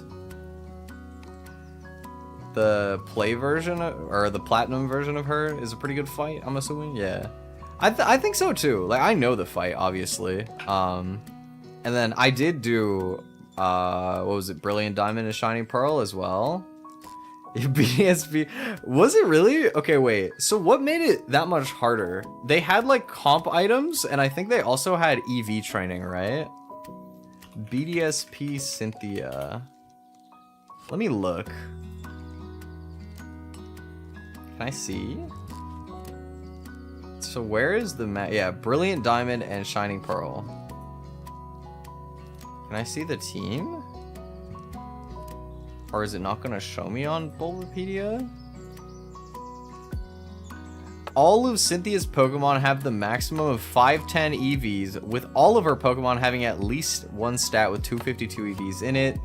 All of Cynthia's Pokemon except her Spiritomb, which has perfect IVs with 31 and all 6 stats, have 31 IVs and 5 out of their 6 stats, with the remaining stat having 0 IVs. Wow. They made her like competitive. Sheesh. Well, let me see. Hit my +6 evasion barrel far too often. Now that's just rude, not gonna lie. Let me see what items they gave. Citrus on Spiritomb is actually pretty smart. If it was like Platinum where there was no super effective hits, because like the difference is like in BDSP at least you get like Fairy Mons, right? But there's nothing back in Platinum. It was just no weaknesses. That would be nasty. They have Expert Belt on Roserade with pretty good coverage. Leftovers Gastrodon is a reasonable choice. Wise Glasses on Lucario. Flame Orb on Marvel Scale. What does Marvel Scale do? Oh, right. 50% increase to defense when you're statused. That's such a unique Flame Orb usage case. And then, oh, wait, this is sinister. They gave the Garchomp a Yachi Berry. Ooh. They just said, nah, you want a one-shot with Ice Beam? Too bad. You know what's funny, though? There's probably some Pokemon that could still one-shot it with Ice Beam. Because, I mean, it's just like a regular 2x effective at that point instead of 4, right? I would think, anyway. Man, it was kind of crazy how they did that. They just, like, went absolutely ham on the remake for no reason. They overheard the people being like, these Pokemon games have been too easy recently. There's no challenge anymore. And they were like, alright, we're not going to make it so that you gotta grind levels like in the old days. We're just going to make these Pokemon really good. Have fun. Oh yeah, I remember I think I was doing a sleep lock and I failed. To be fair, my team sucked. I think I had a Roselia. I think I was using Roselia on my fucking Cynthia team.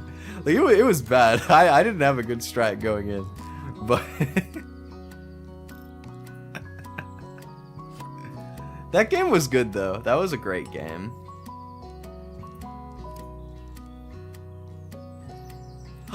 Hey, I got a work email back.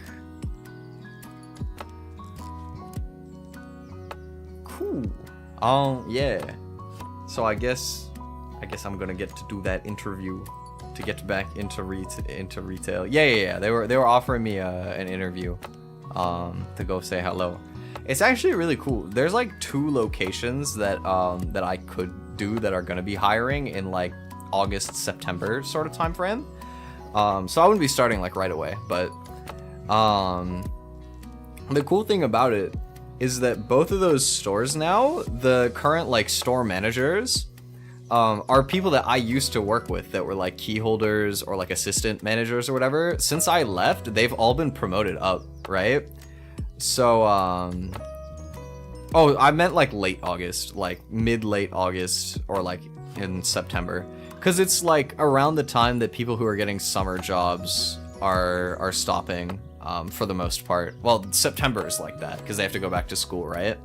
The August one, I don't know, that might just be coincidence, but yeah, it's like, it's really cool because it's like, oh my god, these are like my old work friends that I like sometimes still talk to. So I feel very blessed that this is like the circumstance, because like, I mean, I don't know if things will like end up working out and I'll like get something good, but I think that at the very least it's much more likely that they'll be more perceptive of like my circumstances and like I guess, less flexible scheduling, because, you know, a lot of the time with retail, they expect you to just be like, yep, I'm working part-time, but I will take any shift you can give me. If I'm available this day, like, I will work it, you know. And I'm more like, I want to like have a day, maybe 2 days where I'm like committed to like come work, or like, you know, maybe I could do like a half shift in the morning instead, if they need to get like more hours. But, you know, generally speaking, I'm looking for like a small amount of work relatively, right? Because it's just a side thing, right? I'm in a position where I just need a little extra cash, and I'm trained already, you know, like I used to work here, and I was, you know, like pretty well off, you know. I'm pretty sure if I wanted to, I could have got promoted up to being like a key holder, and then, you know, maybe a manager or something. I didn't want to go that route, but I probably could have. Put my foot down back in the day when I was in sales, no extra work. Oh yeah. So like I've been asked before, I think I've talked about it on stream, but the worst one that ever happened for me is right before we did like a huge like merch launch. It was gonna be like for the whole weekend, like Friday through Sunday, and I was only scheduled to work Sunday. But my like boss, like CEO of the company boss, texted me directly on the work app 11 p.m. Thursday, asking if I could come in on Friday morning to help set up for the launch and like help like be there through it. And I probably would have said no normally, but I had to like, instead of like, I don't know, I was like kind of debating what to do. I did the thing where like, you don't want to get the red receipt, so you like just kind of pull up the notification on your phone, like you do the thing where you pull up the notification menu so you can read it without actually opening the app. But the funny part about all of that is it's like, wow, you know, texted at 11 p.m. expecting me to come in at like 9 a.m. or something tomorrow. I didn't see it until 4 a.m. I didn't even notice until like 4 a.m. and I was like, I was like, oh, I'm gonna pretend I didn't see that. Went to sleep, texted the next day like, yo, I'm sorry, I was up really late working on something, I didn't see this, and I don't know, you know, I just lied out of my ass. But I mean, it was no harm, no foul. They're not ever gonna really get mad that you're not just taking extra work like out of nowhere, but they will gladly get you to do it if you're willing. But you know, I'm not looking to start working like a lot of retail, because retail is, in my opinion, as a field entirely, it exists to be a stepping stone for other careers. Like, you can build like a more permanent thing in retail if you like go into management and like climb the company ladder and whatever. Like you could do it if you want, but it's not really like a very fulfilling or enjoyable career. It doesn't pay great. Like, the only real upside to retail is like anyone can do retail, you know. It's not a particularly hard job, and I think it works really well as a job that you don't have to do too often, because like working retail like 40 hours a week, that's pretty mentally taxing. You gotta deal with a lot of stupid bullshit. But doing it for like 10 or 15 hours a week, you know, just like a day or two of your week, you know, it's like, it's not that bad. You just kind of like get through that one day or two, and then you got like a lot of time to like chill and like work on other stuff that's more enjoyable, or like, you know, just less soulless maybe. But it's just like a way to get like a little extra cash. I think it's not bad at all. And if I can get lucky enough to be in a position that I can have any semblance of a consistent part-time schedule with it, that would be like a huge blessing to me. And I think it's possible, because like I said, like I had a coworker there who I'm friends with who is a teacher, and like she's on a schedule now where she like only would work Saturdays or whatever, right? Like she would open Saturdays, and that was like her one shift every week. And I'm sure when she started, she was working more regularly, and then they like sort of moved it backwards. But I'm kind of in a similar position, I feel like, to where, you know, like I quit for a while, like I wasn't working with them for a while, but it's sort of, you know, they know that I work well and I can come in and just kind of do whatever, you know, I'm competent enough. It's just I don't want to work like it's gonna be a main thing for me. It's like, you know, there's upsides to whatever. I can work, like Tuesday and Sunday are my ideal days, because then I don't have to change my streaming schedule. But I've kind of decided, like, I can be flexible outside of Friday and Saturday. I 100% need Friday and Saturday. And then the other days, like, I would be willing to work like a half shift in the morning if they like need me to work more hours or whatever. Or like somebody gets sick and they really need someone, like maybe I would come and take a shift on like Monday through Thursday. But Friday and Saturday, that's our day 100%. So I don't plan to like be a huge stickler, but at the same time, like I feel like my availability, if I do go back to working retail, I'm not gonna be like over here trying to bootlick and get whatever I can take. Like, I'm not desperate, so I don't want to compromise what we've got going to just to, you know, appease the retail lords or whatever. Not until I absolutely have to. You know what I mean? Yeah, sales is really bad with that kind of stuff, though. They really like to get you working big overtime, and sometimes unpaid, I would imagine. My dad has told me a lot. He has a lot of stories as a programmer about being asked to do unpaid overtime and things like that. And you know, my dad is the type of person who does not give a fuck. So he would never actually, you know, generally fall into those kind of things too bad, but there were a lot of people that he worked with that did. And I think something that, oh yeah, sales is trash. But I mean, I think in general, just companies and like industries as a whole, I think something that people in modern society are like coming around to more in terms of like idea wise is that your like relationship with a company is it's purely transactional, right? You bring something to the table that they want, usually a skill of some kind. They bring something to the table for you. They bring you money, right? And you agree if that's like, yep, this is good, or like, no. And a lot of the time, you know, because you need money, like people will settle for bad things at times. But at the end of the day, like, just in the same way that you as a worker are replaceable and they can go hire somebody else if you won't like let them take advantage of you, there are other companies that you can go work for, and like you can leave them. Like, you don't gotta suck up to the work culture, right?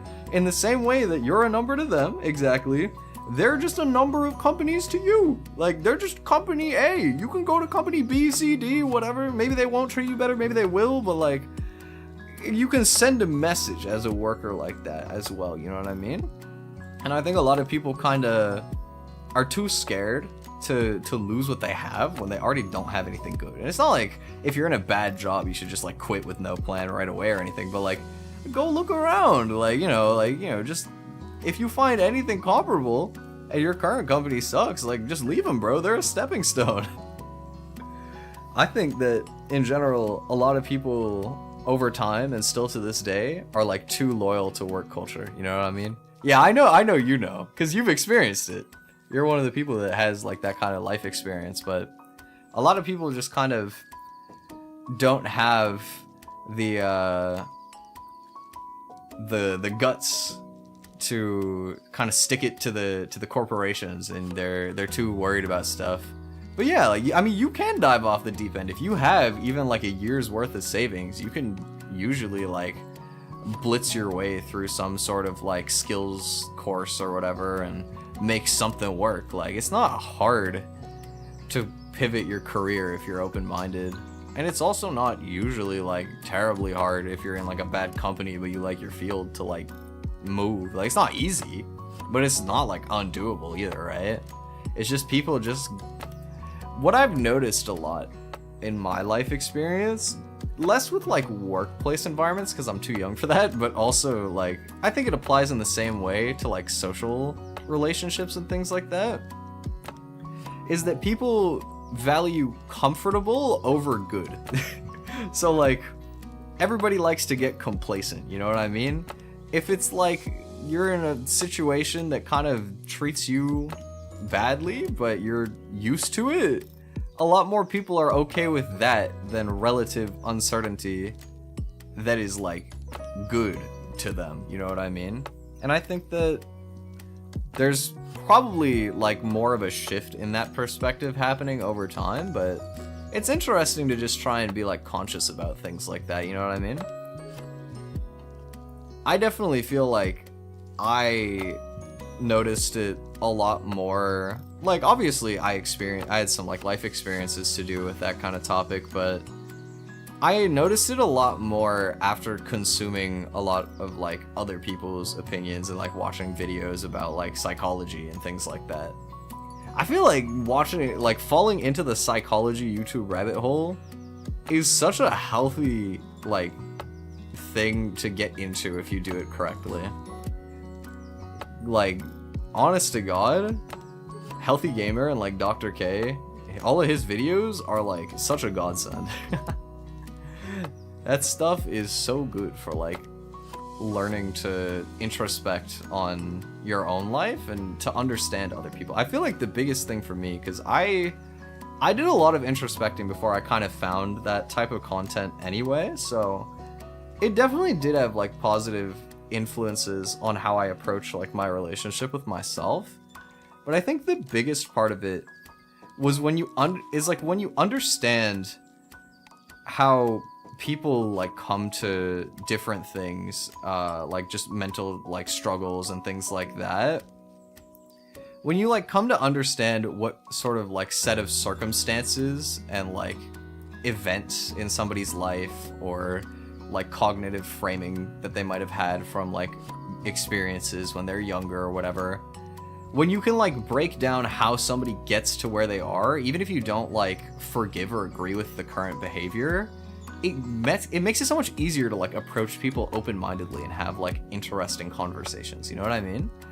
And like help people help themselves, you know what I mean? I feel like I've learned to like appreciate my own time and energy and also understand how to like help other people a lot more just by understanding like the idea that you don't just spawn into the world with like certain things, and maybe you do, like certain things like ADHD or whatever, like that could be a genetic thing, and like I do have it, and it's pretty indisputably because there's a bunch of people in my family with ADHD, but like it is the way that it affects you is like effectively like how were you brought up, you know, how was it treated when you were a child, you know, like you know, how long did it take you to like understand that difference? Like it affects your like your framing, and then when you can understand that, it kind of gives you a more nuanced perspective on everything, and I kind of like that a lot. I feel like sort of adopting that like more nuanced take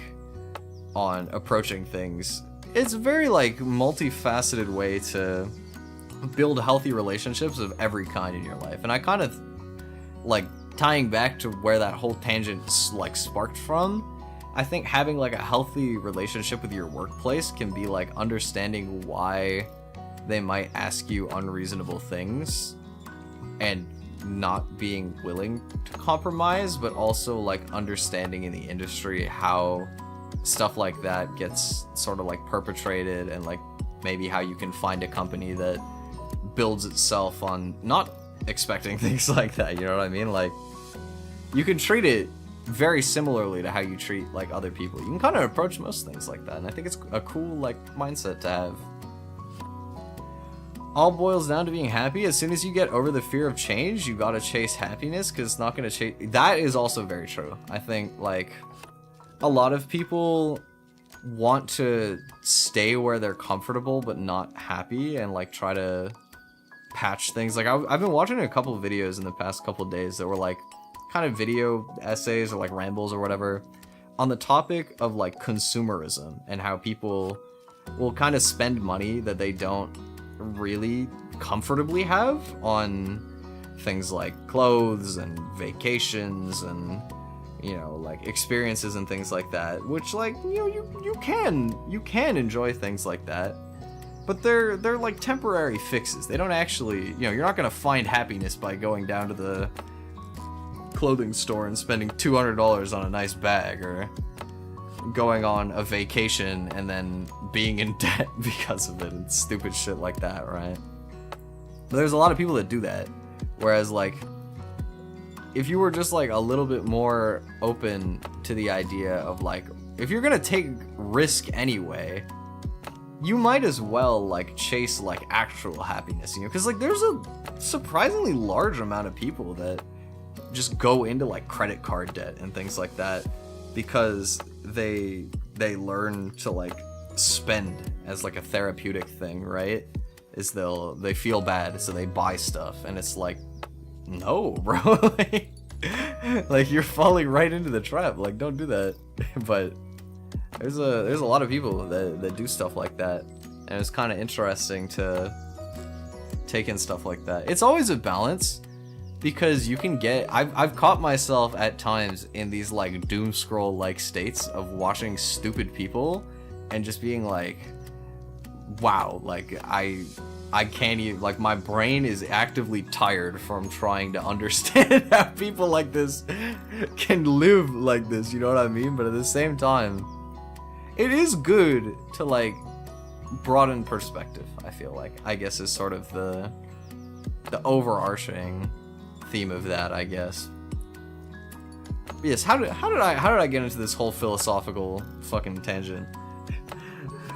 What I was saying is that it would be nice if I can get a good arrangement with my old job, but I think I would like to keep the stream schedule about the same, so I'm gonna give them my availability, tell them how it is, and if they're like, hey, we need you to work more, I'm gonna be like, hey, bye. You know, just maybe I keep looking for other stuff. To be fair, in September, like October type time, it might actually be feasible to get a job somewhere else, just because that's when all the summer job craze is over and the people in school actually are busy, and I'm not competing with nearly as many people. But right now in the summertime, I'm lucky that I even have a chance to get something before September, because summer jobs are just, it's too competitive. I can't, if you don't already like work somewhere, it's very difficult. Don't stop looking just because this one is looking good. I mean, it depends. Like, it's pretty hard to find good rates at retail places anyway. So like, I might keep looking around, but actually I probably should keep looking around in like September, October, because like, as much as I enjoyed working there were things that I didn't like about it, and I think the culture of their brand has shifted a little bit since then as well, in like not the direction that is why I chose it initially. And it would just be cool to experience some other stuff, but I will say I'm curious to see what management is going to be like now, because when I started, management was super lax, and then when I left, they were starting to clamp down a lot more. So I'm kind of curious if they're going to expect like much more like aggressive like sales and things like that, or if it's just going to be like more chill. I mean, if I can, I'm kind of hoping I can work like mornings and then just have like a less busy, most of my shift won't be that busy, which I can't believe I'm even saying that, but I've been enough of a morning person recently that I actually could like feasibly do that. Being said though, like after the commute, I don't know. Anyway, there are definitely other things that could be like better. Although I will say that like one of the main other things I considered was like working a clothing store or something, but clothing stores are like, they have like aggressive salespeople a lot of the time, I feel like, right? Like if you go to most clothing stores, the salespeople are kind of like eyeing you like a hawk, and then they see that you're looking at stuff and they're like, hey, like, you know, like, I want a piece of that commission and let me sell you. Like,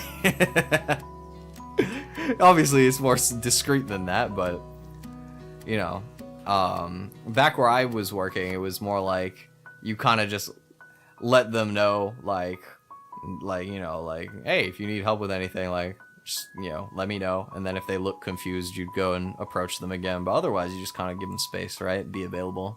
Hello, Angel. It depends on the target audience. For sure, for sure. I would definitely agree with that. Like, if you look at, I think it depends how nice of a store it is. Yeah, exactly. If you go to like a general clothing store, like something that's not too expensive, then obviously it's not nearly as like intensive. But unless I'm like unhappy with my current like retail, or like with my old retail like situation, I can't imagine I'd want to do that, because they would usually like not pay as much, right? Like they're gonna pay you like minimum wage pretty much, and then you gotta go through the process of changing jobs like on top of that. Whereas like if you want to get one that actually might pay more, it's probably one of the ones that has like more direct or like aggressive sales, you know, like the stuff that's like a little bit nicer, it's overpriced, but it's kind of trendy, and they want you to sort of sell people. And like I can do that stuff, especially if it's not like too much, you know, if I was able to like work mornings or something. But I'm definitely more comfortable with like lax sales and stuff like that. I always found that when I was working retail, the way that I would get the most commissions is I would just kind of be available, let people talk to me. I would just be like friendly, and if they looked like they wanted to buy something but they weren't sure, I would just talk to them, and it wouldn't even be like me trying to like convince them necessarily. I would literally just go up and talk to them about it, and usually that would get them excited enough that they like kind of push over the fence that they're sitting on, and they're like, yeah, okay, I'm gonna buy it, thank you. And I'm like, okay, no problem. And you know, that way like they don't feel, because I always feel like pressuring people into buying stuff is really bad, because they're just gonna like resent you, and they're not gonna want to come back and buy more stuff. So I always tried to sort of, even though at times they would like want me to like approach more people about smaller things, I would try to like let people have their space and then offer them an outlet to like share that energy if they wanted to. And I felt like that was usually like more effective for me. But I guess it depends, right, on like what kind of things you're selling and whatnot. I don't know. Retail's kind of interesting. I kind of doubt that that I would love working at like a clothing store if I was doing it all the time, but for like a couple days a week I could probably manage. If it paid better, then, you know, I mean, that's kind of the biggest thing for me, right, is when I'm looking to get back into working like this, it's like I'm looking for a situation where I can work like maybe 8 to max 16 hours a week and just earn some cash on the side. And so like that's gonna cut down, and like not only that, but like on consistent days, like not just, oh yeah, I'm gonna work like 2 days whenever you need me, like I'm gonna work these 2 days or this 1 day or whatever, and that'll just be baked into your scheduling every time that you're booking everyone's shifts or whatever, right? And the fact that I might get a situation like that at all is pretty fortunate. And so finding another job that would be willing to do that and pays more is probably unlikely, but not like to a degree that it's not worth looking, I suppose. Never hurts to look, right? That's kind of just the big thing, I guess, is you can always make jumps up like more often than you expect if you just look around. So maybe I should, because it's not like I get like a fantastic rate if I end up working here again, unless, I guess it would depend if they hire me back as a key holder or as a sales associate. Because if I'm a key holder, then I'm probably not beating it. But then I could apply to be a key holder somewhere else, and then maybe I could beat it. So, you know what? I don't know. I gotta see where we end up with things. But I'm definitely optimistic about getting to earn some extra money again, because I have so many projects that I need. Or not that I need, but that I want to do, that I feel a lot more comfortable like pursuing, just having like a little passive income, you know? I got a lot of stuff planned. I know Salt here is in on one of my little schemes that's brewing at the moment. Top secret though, top secret for now. We need to make sure that everything actually is gonna work before I want to like reach out to a larger sort of team and deal with all of that. It's funny my model keeps breaking when I have to scratch my nose because itchy, and it like just registers my mouth as being like fully open. Wait, look again, look again. I don't know why when I do that it like blocks my mouth and it just bugs out and makes me go and just like, oh. But yeah, I mean, I'm excited. I have a lot of plans, a lot of things. And now I can actually get back to editing videos like very soon. I have like a couple loose ends I need to tie up with the music stuff, but it's pretty much done. That being said, I don't have a release date yet. I'm kind of waiting to talk to one of my music friends again because I didn't realize this. So like Spotify, they actually, and I assume YouTube Music and stuff like that is the same, but they like to have time in advance to review songs and be able to kind of match them to like a genre and like playlists and stuff like that, and basically give you more algorithmic presence is how I understand it. And so it's like not as optimal to just kind of like instantly like publish your song. And I initially, in hindsight, I wish I was in a position that I could have had everything ready earlier, because I was planning to release for the summer, and it's probably going to be in the summer, but I would imagine like the very tail end of things, you know what I mean? It's going to be a little bit late for that, but it's not like it really matters, you know? When it comes out, you know? Who cares? I'm not too worried about like metric performances and stuff, you know? It's my first time putting anything out, so I will be happy with whatever kind of support I can get on the music. And because of that, I'm kind of trying to determine how much difference I really expect things to make, and if I just want to like publish things in like a couple weeks, like a month or whatever. I'm not sure yet. Sorry. But I'm looking into it.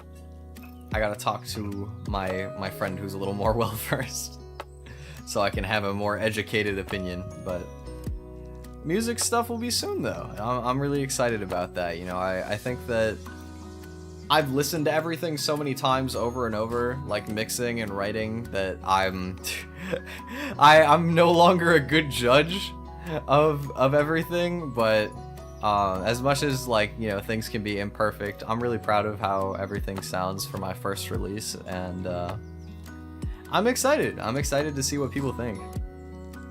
Part of what I want to get some extra money coming in for is there's a song on the EP that I really want to get a music video for, and it's hard to financially justify that with like just off of my savings, but if I have a little bit coming in, I'm 100% ready to do it. How many stores do you know? I mean, it depends what like industry we're talking about, but like I know quite a lot of stores, I suppose. And then obviously like when I'm job hunting, I don't worry too much about if I like know a store particularly well. I kind of just research it if it's like a good posting, and then if it's not, then I just kind of ignore it and go next. But you know, I think that it's nice to look at a lot of different stuff. I mean, I will say the one kind of jump that I wouldn't want to make is if I'm in retail, I would never settle for fast food. Fast food is easily like the most stressful choice, I think. But within retail, like I'd be willing to work like tech stuff, clothing stuff, like arts and crafts stuff, like grocery store, I don't care. Store is store. I would do it if it pays better and it's not a terrible job. I would do it. Or even just like in terms of, you know, if you're doing like sales or like cashier or like warehousing or some combination of different things. I know my mom mentioned that she had a friend that that had like a warehousing type job that's not super far from me. So I also might ask and see what that would be like. You know, ask her to sort of put me in some contact there. Yo, my mom is just friends with like every career field ever. It's like so goofy. Like I'll just be chilling and she'll just be like, oh yeah, you know, like da da da da da, my flight attendant, my friend that works at a flight company, da da da da, oh yeah, my optometrist friend, my lawyer friend, my this doctor friend, my hairstylist friend. I'm like, damn bro, how do you got so many like super accomplished friends? She got people for everything, man. She really does just have people for like everything imaginable. You know what though? I'm very blessed for that, because her hairstylist friend recommended, like she showed her hairstylist friend a picture of me, and her friend was like, oh, you need to get him to use this shampoo. And I started using it, and boy was she right. My hair is so much better since I started using like a different brand of shampoo and conditioner. Honest to God, it made a huge difference. Like my old one was garbage, and it's not even like this one costs much more. It's just a much better deal. That and like I started using, this wasn't like a recommendation from my hairstylist, from my mom's hairstylist friend. It was like one of my aunts showed me. Like it's an anti-frizz serum. I'm more realistically, I think it's like just based in like argan oil or something, but it's one of those oils that you can put in your hair to kind of remove some of the frizziness and like the clumping and the tangling and all of that. It kind of loosens everything back up, and that's been helping me too. I don't do this stuff like every day. I probably only wash my hair like every other day or so, but I've definitely noticed it's a lot nicer, and I like that a lot. You know, it feels good having my hair be a little bit less damaged. It's still pretty damaged, but you know, better than nothing. Better than nothing. And she was talking as well about potentially being able to get me like cheaper flights through that friend to go see someone in my family later this year, who's like across the country. So that could be cool too. But yeah, she does have a lot of friends. She's a very social person. One of those people that really like builds like a large social community in their neighborhood. You know, they kind of know everybody, which makes sense a little bit because, you know, she lives a little bit. I mean, it's still definitely like a city, but it's not like a big city. You know what I mean? So there's a lot more opportunity to like get to know the people who you're like around all the time. Whereas like I have a much like more lax approach to just kind of getting to know other people. Like I know my neighbor. It's because he's my superintendent. He owns my building. But like I don't actually keep up with like the people that live around me unless we're like friends for some other reason usually. It just depends though, right? It really does depend. She's a lot older, so whereas like I have a lot of online friendships, I think she would have 0. Most likely. Also, completely off topic, which this whole stream has not had a topic anyway, so look at this, guys. Wow! I've been practicing Tetris a little bit again, because there's like this Tetris event that my friend sent me that's happening on Saturday. I don't know if you guys saw on the schedule. It's just some like streamer lobby thing. I don't know that it's exactly like a tournament, but it's just gonna be like a bunch of streamers playing in like a competitive lobby or whatever. It seems like anybody can join, so I was like, I like Tetris, I'm gonna play. And I've been derusting, and this is my fastest time ever. I almost got under 50 seconds on 40 line, which is actually really, really crazy to me. But my old record was like 51.8, I think. And I did that on a school computer. But the funny thing was, I couldn't top it on my home computer. Like, I did it in like a business class, I think it was marketing, on like one of those shitty little membrane keyboards and like the 20-year-old Dell monitors and stuff like that. And for some reason, I was just a demon on that setup. I got like a 51-second run. And I would come home, and I think my best run that I ever had on my home PC was like 54-ish, 54.5, something like that. So being able to like shave that much surprised me a lot. And the other thing that was really weird about it is like when you're playing Tetris, there's a button that you can use to hold a piece. So like you can put it away and then like switch it out later if you need it. So like maybe you get the long like piece that's like 4 long, 1 wide, and you save it, and then you build up like a spot to like drop it so that you get a Tetris clear or whatever, right? But I actually got this record without using the hold button at all. It was like a training method that one of my friends told me about that I tried, and it was actually really surprisingly helpful, because I feel like hold is usually like a crux for like you make a bad decision and then you switch pieces to like bail you out of it, but it makes you like think a lot longer. And without using it, I feel like my intuition was better and I was just playing faster. Like I was playing at like 2 pieces per second or something, so I was zooming. But I'm excited to play it. I think it's gonna be fun, because I've never done like a Tetris event or anything. I've only ever played with my friends and like played Tetris 99 and stuff like that. But I've never done like a proper little like event thing, and I think they said they were gonna have like custom rule sets and stuff.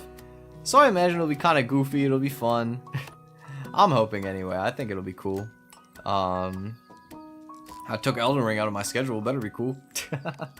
There was a lot of stuff I wanted to do this week, like I scheduled my first drawing stream. I have no idea how that's gonna go. I think it's probably gonna be very scuffed. But I'm excited to do an art stream too. I've always liked watching art streams, so like I'm curious to try it out. Do you know other people? You mean like in the Tetris thing, or? In the Tetris thing, I think I have one friend who's playing, but outside of that, no idea. I think my friend Mia is playing, but I could be wrong. But outside of that, I have no idea. I just kind of, we were talking about it when we hung out in real life, and she mentioned it, and I was like, ooh, Tetris event sounds fun. And then I signed up. Well, I didn't even sign up. I joined the Discord, and I was like, okay, let me sign up. I don't actually think there is like a proper sign up. I think you just join the Discord, and it's like for streamers, and then the code is just kind of in there, and you can just join and play. But I'll probably ask Mia before then, just to like be sure. But yeah, I still need to try and see if I can dig up my old drawing tablet, if I have it around. Because if I have my old drawing tablet, I would love to use it for the art stream, but I have a feeling that I won't be able to find it, and I'll just be using my mouse. But I mean, it'll be fine. It's gonna be scuffed no matter what I do, so who cares if I draw it on mouse? I'm sure the line work won't be very clean regardless. What I'm intrigued about is just to try digital art. And I think it'll be interesting, because we have a lot of artists in the community, actually. Like, if you go in the Discord, there are so many people, like, relative to how many there are in there, that have, like, posted art. I was very surprised, actually, at just, like, the amount of artists we got in the community, so yeah, exactly. I just want to do my best, have fun with it. I think it'll be a good time to try it out, experience something different, because I've never tried digital art before. I've only drawn on, like, paper, so I think it'll be a cool experience.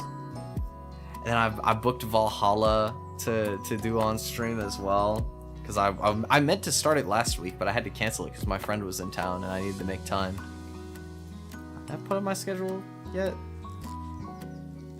Wanted to find time to get back into it. Well, I don't know if I'm gonna get into it. So my plan, right? I was looking for good software, and my friend Mia was like, Clip Paint Studio is like the software to use on PC. And I had a keen eye to notice there's a free trial period. So my plan is to grab it, do my stream, and then probably cancel the trial and not actually pay. But, I mean, if I enjoyed it enough, maybe I will pay and just, like, recurringly do it. But, I don't know. It kind of depends. I do enjoy drawing. Like, it's, I mean, I don't know how digital drawing's gonna feel, because if I don't have, like, it's gonna be a different feel for sure. And I'm already, like, as much as I kind of do enjoy, like, doing sketches and stuff like that, I don't have, like, a lot of motivation. Like, I haven't drawn in quite some time. Clip Paint Studio is good, but the company is predatory. Krita is great open source free software. Ooh. Open source and free, you say? Krita.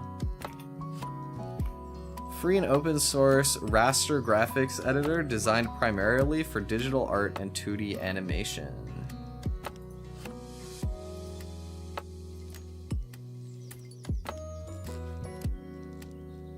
Krita is difficult to configure for those drawing tablets that are not supported. I don't even know if I have a drawing tablet.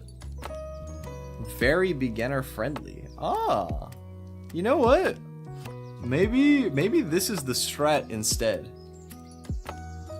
Cause I do like free. Free is good. I think I'll probably do that instead, because like dealing with like free trials and stuff like that is a hassle anyway. I just wasn't aware of any other stuff. And, you know, my friend probably recommended it to me because I think she normally draws on an iPad, like she uses Procreate, but I don't have like a good setup for that. I think I have an iPad, but it's really old, and I have no idea how I would get that on stream. So I would definitely feel better about just doing something on PC, and thus I was like, oh, Clip Paint Studio is like kind of just what everybody uses, so I was gonna join the club. But Krita, I mean, it sounds like it's good from when I googled it. Looked like a lot of people liked it, so thank you for the recommendation. Is that what you used when you drew your PNG? I imagine probably. This is on Steam. It's on Steam, but it costs money, even though it's free on not Steam. That's kind of funny. Yeah, nice. That's kind of funny, not gonna lie. Yeah, it's $10 on Steam. Well, 13 Canadian. Even though it's free open source software. That's really funny. I mean, I guess if you wanted to support them, but surely there's like a way that gets them more money, right? Like Coffee or Patreon or something like that would have like probably better rates, I would imagine. Because Steam takes like, well, I mean, like after all the tax and stuff, I think Steam gets like, or like you get 70%, I believe. But I could be wrong. I remember seeing like a pirate software clip where like somebody was trying to sue Steam for like a ridiculously large amount of money for having a monopoly and like taking too much fees, even though apparently like they take very reasonable fees, and then like no other platforms are, they have a monopoly just because they're just better. Like what is really competing? Like I guess itch, I don't know. There's not much. Paid Town of Salem on Steam when it was a free browser game. Oh my god, I remember Town of Salem. I didn't even know that you could buy that on Steam. That's kind of funny. I mean, I imagine it would just play on the same servers anyway. Huge data leak? Oh wait, I remember that actually. They did have a data leak, yeah. I don't know. Town of Salem, that's a throwback. You know what I remember as well, like not nearly as old as Town of Salem, but because Town of Salem was kind of like one of those mafia type games, right? I remember people made a game mode for Rocket League, which is like the car soccer game, where you would like roll mafia, and then whoever the mafia is would like try and throw the game without anybody else like noticing, so they had to lose the game, but they also like wouldn't get the point if everybody, or like if the majority of people voted for them at the end of the round. And it was kind of fun, because you'd just be bantering with your friends about who's just playing badly versus who's like actively throwing. It was kind of interesting. The dichotomy of it was pretty fun. I always liked psychological games like Mafia and stuff like that, although I've never gotten like to play in like one of those big like in-person groups where you like get a circle of chairs or even just like a couple couches, you know. Like I've never gone to play with like friends and stuff like that in person. I've only done it online. I feel like it would be so cool to play like an IRL game of Mafia, but I also have no idea when I would be in a position to do that. I don't have enough friends. One day, I'll find something for that one day. And it'll be epic. And maybe it could even be content, but probably not. Or I mean, I don't know, maybe. Maybe. Anyway, we've been here for 2.5 hours, and my voice is feeling a little. I mean, my voice is fine, but I would like to rest it. I wanna quickly shout out the Booth store for like giving me for having the background up for free. Thank you, Usaneko Memory, very cool. And the BGM for today is by a guy that I didn't realize I still wasn't following because I've seen him around, but his name is Big Rice Piano. And this BGM is so relaxing. I'm not gonna lie. I'm gonna probably steal this more than just today. I'm probably gonna keep my regular BGM for now, but maybe we'll have like a change of my regular setup. Maybe we'll have like a little 2.0. I mean, if I'm talking about organizing more events and stuff like that, maybe we can have like a 2.0 debut or something. Well, I don't know. 2.0 debut sounds wrong because my model is the same. We could have a re-debut or like maybe a change for the album debut. That's an idea, actually. That's an idea, is to do a little like special stream event for like the album debut and just kind of like change up the setup for things. Who knows? I could also just do it, just not make an event or anything out of it, just have it change. But yeah, it was very cool. Shout out to Mr. Big Rice Piano for this song. What boba tastes like. This is actually a really good name for a song too. I like that. But anyway, I'm probably gonna get going for the night. Thanks for everybody who was just hanging around or lurking or chatting. I appreciate you. Hope you had a nice little chill time here, just chatting around. What's my next stream? Did I pull up the schedule in here? I don't think so. Boop. My next stream is on Wednesday. We're doing Splatoon again, because I like Splatoon. It's been fun. And we'll do Valhalla. We're going to start Valhalla on Thursday, and then art stream and the Tetris event on Saturday. But yeah. Thanks for the stream. Thanks for hanging, bro. I appreciate it, so. Oh, if you're going to be around for a minute, I don't know if you're about to go to sleep, but if not, we should talk about the project for a little bit if you're free. But if you want to go to sleep, no pressure. But anyway, I'm gonna bounce for the night. Hope you guys have a good one, and I'll see you around. Bye bye.